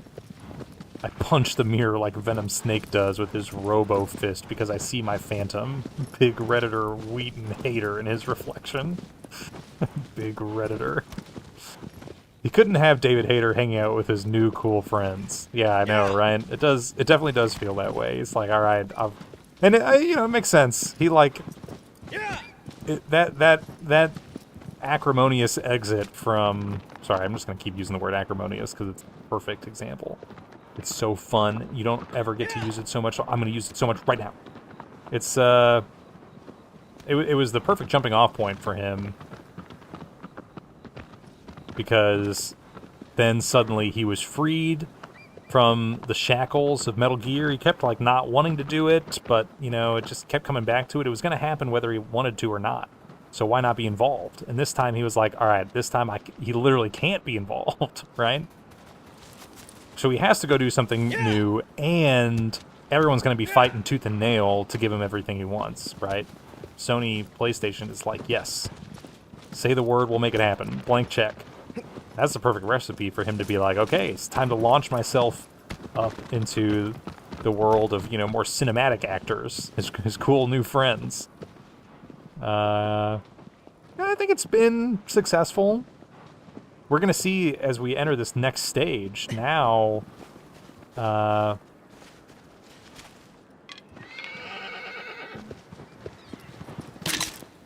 in the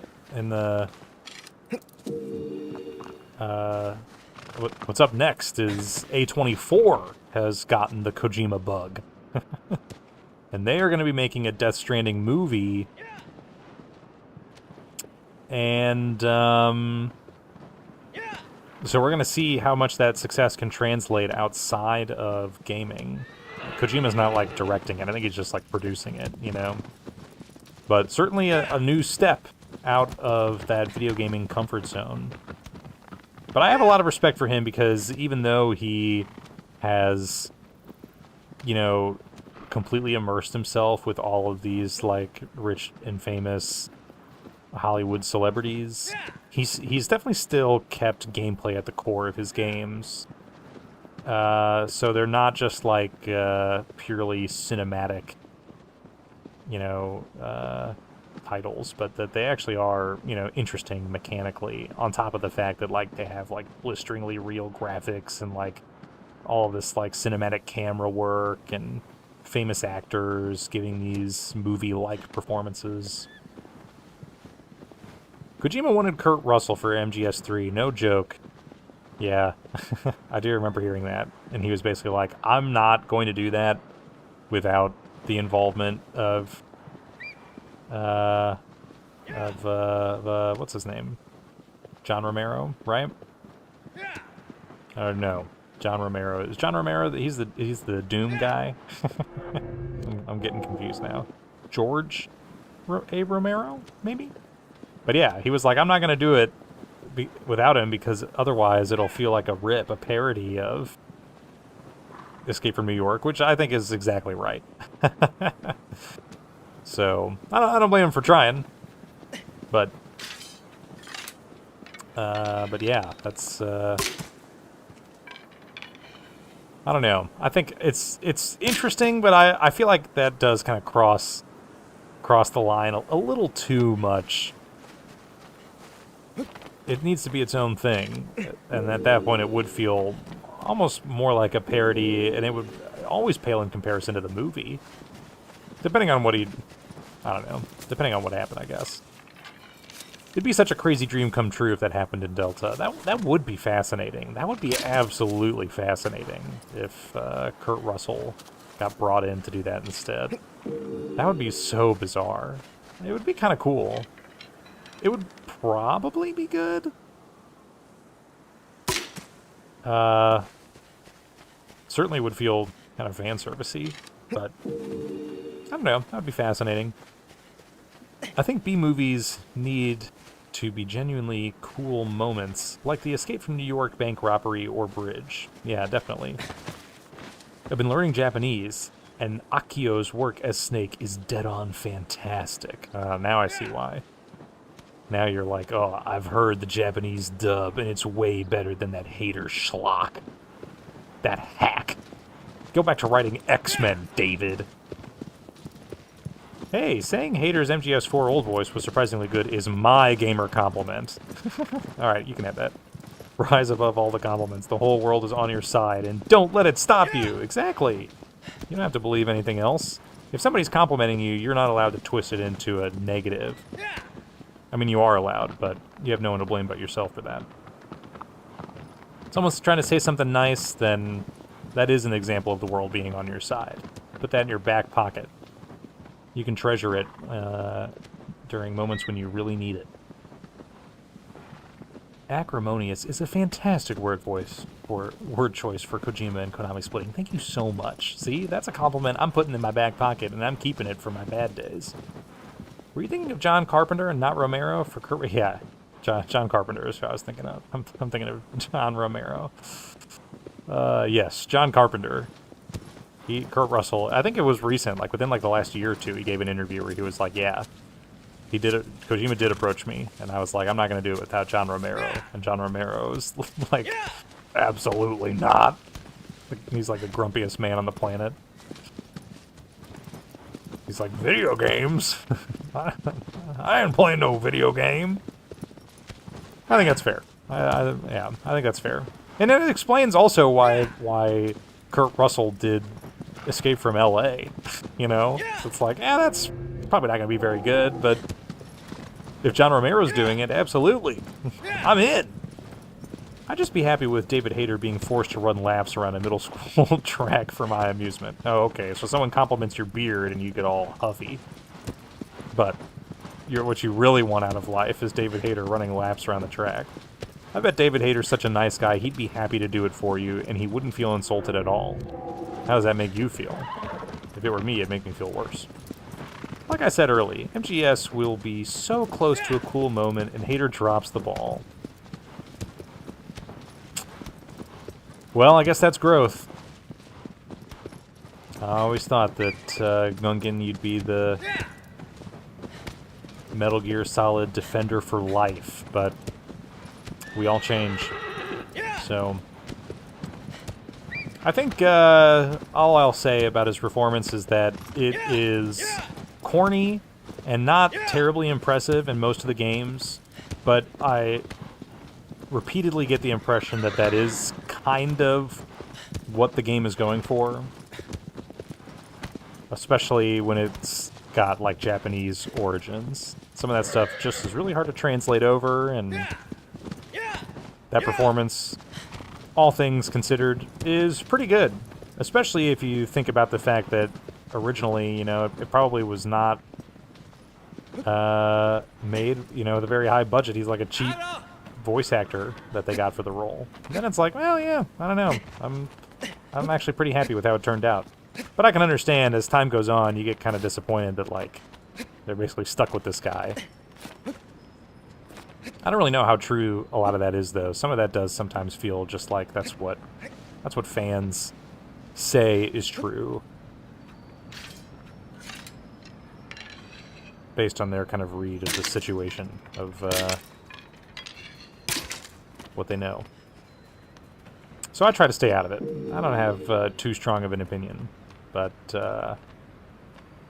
you know, if it makes Gungan happier than a compliment about his beard, then go right ahead and keep on railing on him in my chat. That's fine. I think that's all right. You can always remember, you got that off of your chest, and it will hopefully make you feel happier on darker days. I'd compliment you on your beard, but I can't see it with the ski mask on, so I'll just imagine it looks hideous, if that's what you'd like me to believe. Were you thinking of George Romero, the zombie movie guy, when you said John Romero, the video game Doom designer? Yeah, definitely. Well, yes. It would actually devastate me if David Hayter ran laps for me and was kind to me in unrelenting Christ-like patience. That's what I'm saying. That's what I'm saying. Think about that. Funny thing is, I think MGS1 was Hayter's best performance, and it's gone straight down, except for 4. Yeah, yeah, I can understand that.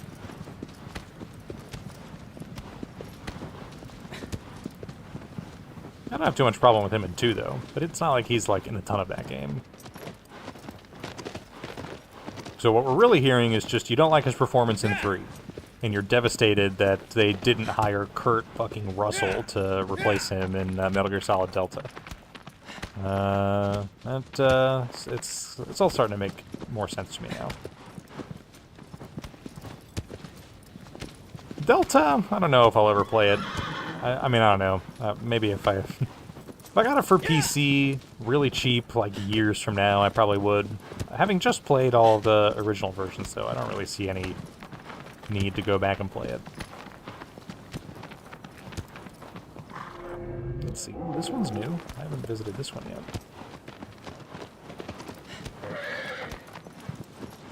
So next week, I gotta play something new, by the way. I'm trying to decide. I'm circling around a bunch of options. So the stragglers here can help me decide what I'm going to actually play. I would like to... I'm definitely going to play the Uncharted trilogy on here. Not trilogy. Uncharted 4.5 games on here. At some point. I don't know if that's going to be next, or if I'm going to keep holding on to that, but it is going to happen.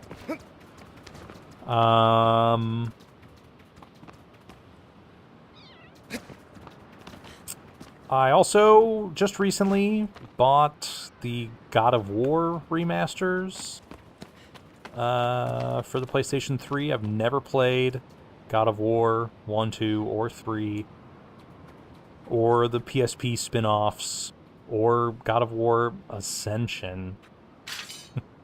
I've heard Ascension is skippable, but I'd like to play the other 5, and they seem like good candidates to play on this kind of stream. I hope that they would be fun. I hope I would enjoy them. But if they're if they're gonna be like exceedingly difficult, then maybe not. What else? It's been a while since I played a point-and-click adventure game. I gotta maybe I gotta break out Monkey Island 2. Oh shoot! Come on, man. I knew that was gonna happen. There he goes. I knew that was gonna happen. Yeah, I would like to play Monkey Island 2 at some point in my life. And just like Monkey Island 1, some amazing German dude created a talkie edition, a mod for the game that lets you play with the original graphics, but with the remake's voice acting, just like I did for the original. That would be awesome.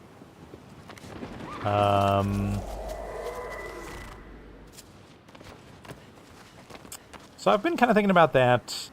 I also need to play Moss Book 2. I played Moss on stream like years ago on Twitch. And you can watch that stream on this YouTube channel. It's a VR game that is made by Polyarc, which was formed by a bunch of ex-Bungie employees, and has some really fantastic animation, fun level design, and it's another type of inaccessible game that I'd love to play on stream. That's kind of, I like these streams, being able to play games that are inaccessible, whether they're games that you need like weird hardware, like a VR headset or a PlayStation to play them, or you don't want to play them because you'd find them really boring, like a point-and-click adventure game, or some of these Team Eco games. Again, they're games I would just expect the average person to maybe not be as interested in, but maybe if I play a little bit of it, it'll pique your interest. But I also really like cinematic games like Uncharted, that lend themselves well to just watching somebody play. I've kind of avoided first-person games because I feel like they're a little disorienting to stream when you're just whipping the camera around with the mouse all over the place. And games that don't really have like a start and an end. As much as I love, like Parkitect, those kind of open-ended games, I don't know how much benefit I would get out of streaming those. They're nice to turn towards when I'm tired and don't want to try. But most of the time, I'd like to try. Most of the time, I want to be of service to the audience. I want to play something that they would find interesting. But at the same time, I recognize that, of course, I'm the personality. I'm the draw. And whatever I choose, my leader, my legion will follow me. So I'll think about it, and I will make the decision. But those are kind of some of the things I feel like I'm circling around now. I have a long list on my phone of lots of games that I think I'd like to play. And my biggest problem is when I sit down to play something new for the first time, and I think, oh, I don't want to play that. I want to save that for a stream, because I'm like, man, you have like 10, 15 games that you'd like to play, and you play for a few hours once a week, so you can't save everything for a stream,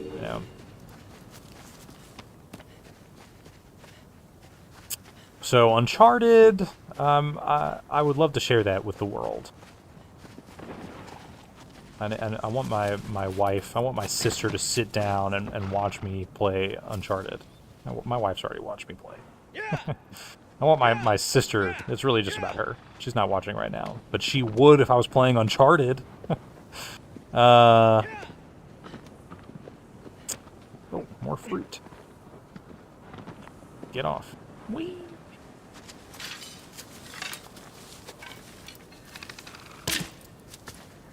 But yeah, I do actually have games that I've straight up bought, like the God of War remasters, that if I'm gonna play those on the stream, then I should quit waiting and just do it.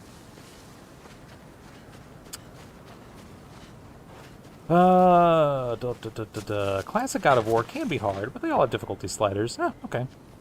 Alright, that's good to know. I think it should be doable, right? I beat Uncharted 1 on crushing difficulty, and I got so angry I wanted to stream my humiliation. Yeah. I would probably not be playing it on, definitely not on crushing. Maybe on a slightly harder difficulty, but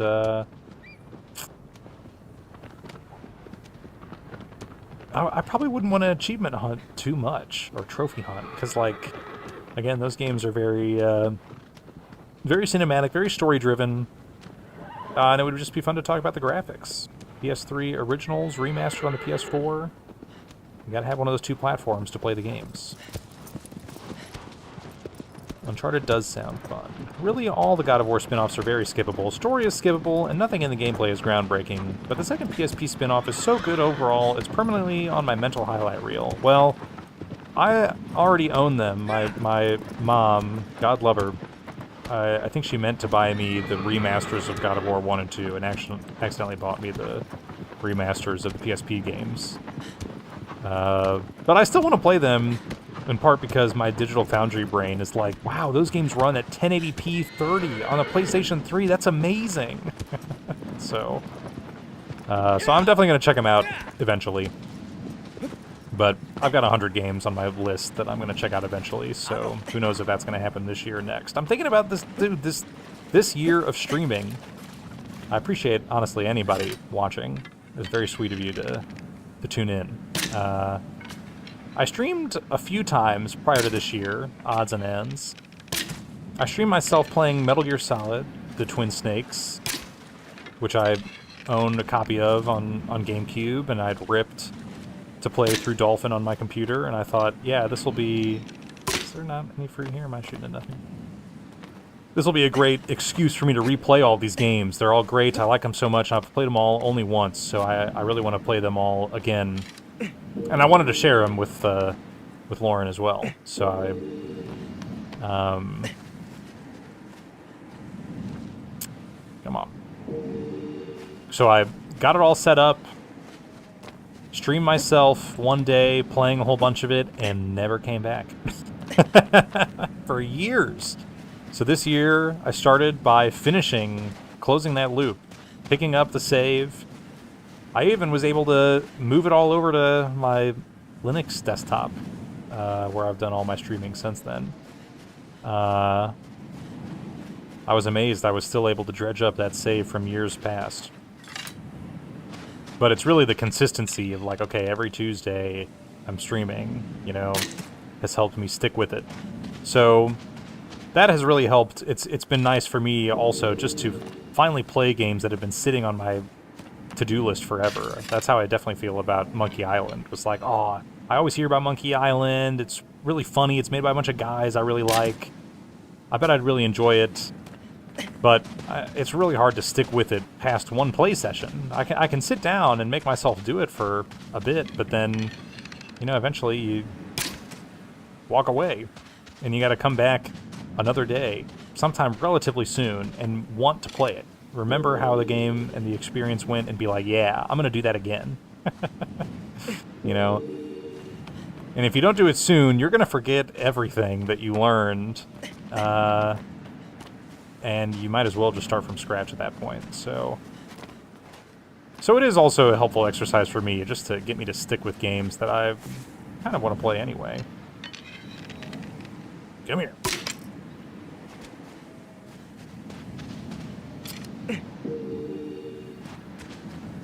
Reach the pantheon of video game OSTs I grace with gym time. Oh, nice. I want my wife's sister to watch me play Uncharted. Very Alabama of you. Those are two different people. Two different people, even if they have similar sensibilities. Yeah, I did God of War 1 through 3 recently, but just emulated. Okay. So you emulated the PS2 versions, I'm guessing, of God of War 1 and 2? And then for 3, so you emulated the PS3 version? I'd be curious how that went. I know RPCS3 these days is pretty good, depending on the game, but you also have to kind of have the hardware for it, so... I haven't really tried it very much. I don't know. I don't like pirating games that are gigabytes in size, usually. But I have not gotten any custom firmware on my PS3 yet. I need to get a flash drive that's small enough I can format it to FAT32. All my flash drives that I still have on me are too large for a FAT32 file system. But without that, my PS3 has no idea what's on there. I should add the classic God of War games have an effective difficulty meter, where easy is very easy and hard is true challenge. Okay. I streamed God of War on the highest difficulty a long time ago. I loved it. Alright. Well, yeah, like I said, I do own them, so I want to play them. I'm gonna play them. just a matter of when, a matter of what's next. What is the least Last Guardian-like game that I could be playing? He's stuck. He's stuck in here. I was like, where did he go? Hello. Time to go now.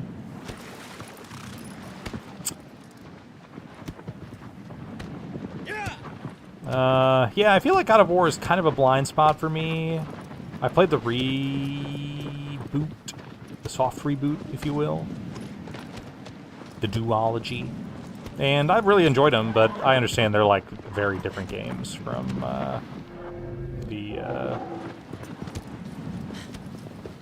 the originals. So it would be pretty cool to check those out and get a little more familiar with them, since I've never done it before.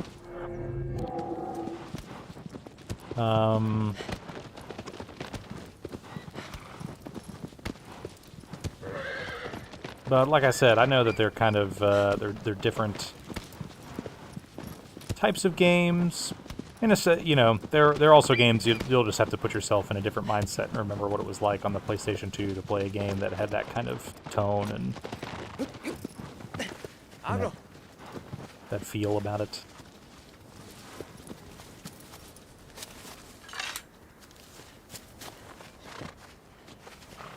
Come on, where is he? I just saw him. Oh, he's over here. Ah.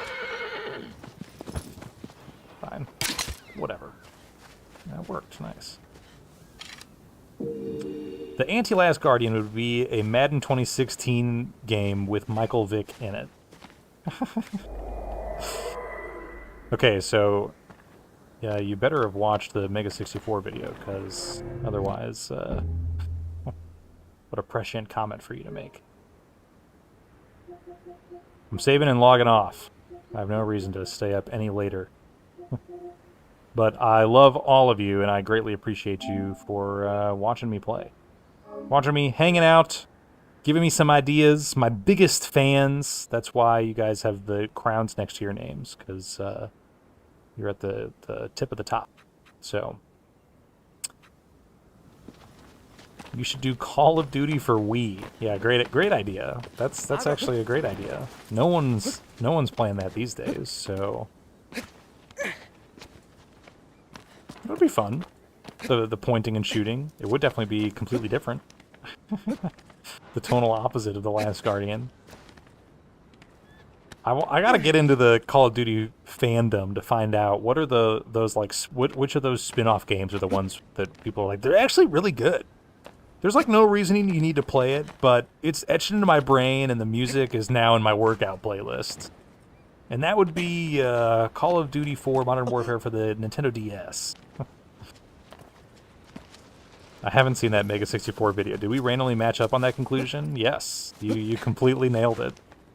The premise of the video, you should definitely go check it out, but yeah, they basically joke that like now that Fumito Ueda is done with The Last Guardian, his next game is going to be the next Madden game. COD for Wii would be cool. I remember Black Ops 1 had a graphically impressively not Wii port. Yeah, I've got all the equipment to emulate Wii games, but they got to be good. I'm not going to be breaking them out just so I can play some piece of crap. So, all right, that's enough. You can keep giving me Modern Warfare spin-off ideas all you want. I'm logging off. Thanks so much for hanging out. I love you very much. But you only get personalized affirmations if you subscribe to my Patreon. So be sure to do that as soon as you can. Link is in the doobly-doo. But yes, if you're hearing this, I love you. And I greatly appreciate any moment we spend together, especially when I'm the one doing all the talking and you are the one doing all the listening. So thanks so much. Can't wait to hang out with you again. And so yeah, next week, keep an eye out. We'll see what I decide to stream. Who knows what it'll be? Maybe it's one of your suggestions, but probably not. So Stay safe, have fun, and I will hopefully see you next week. Bye.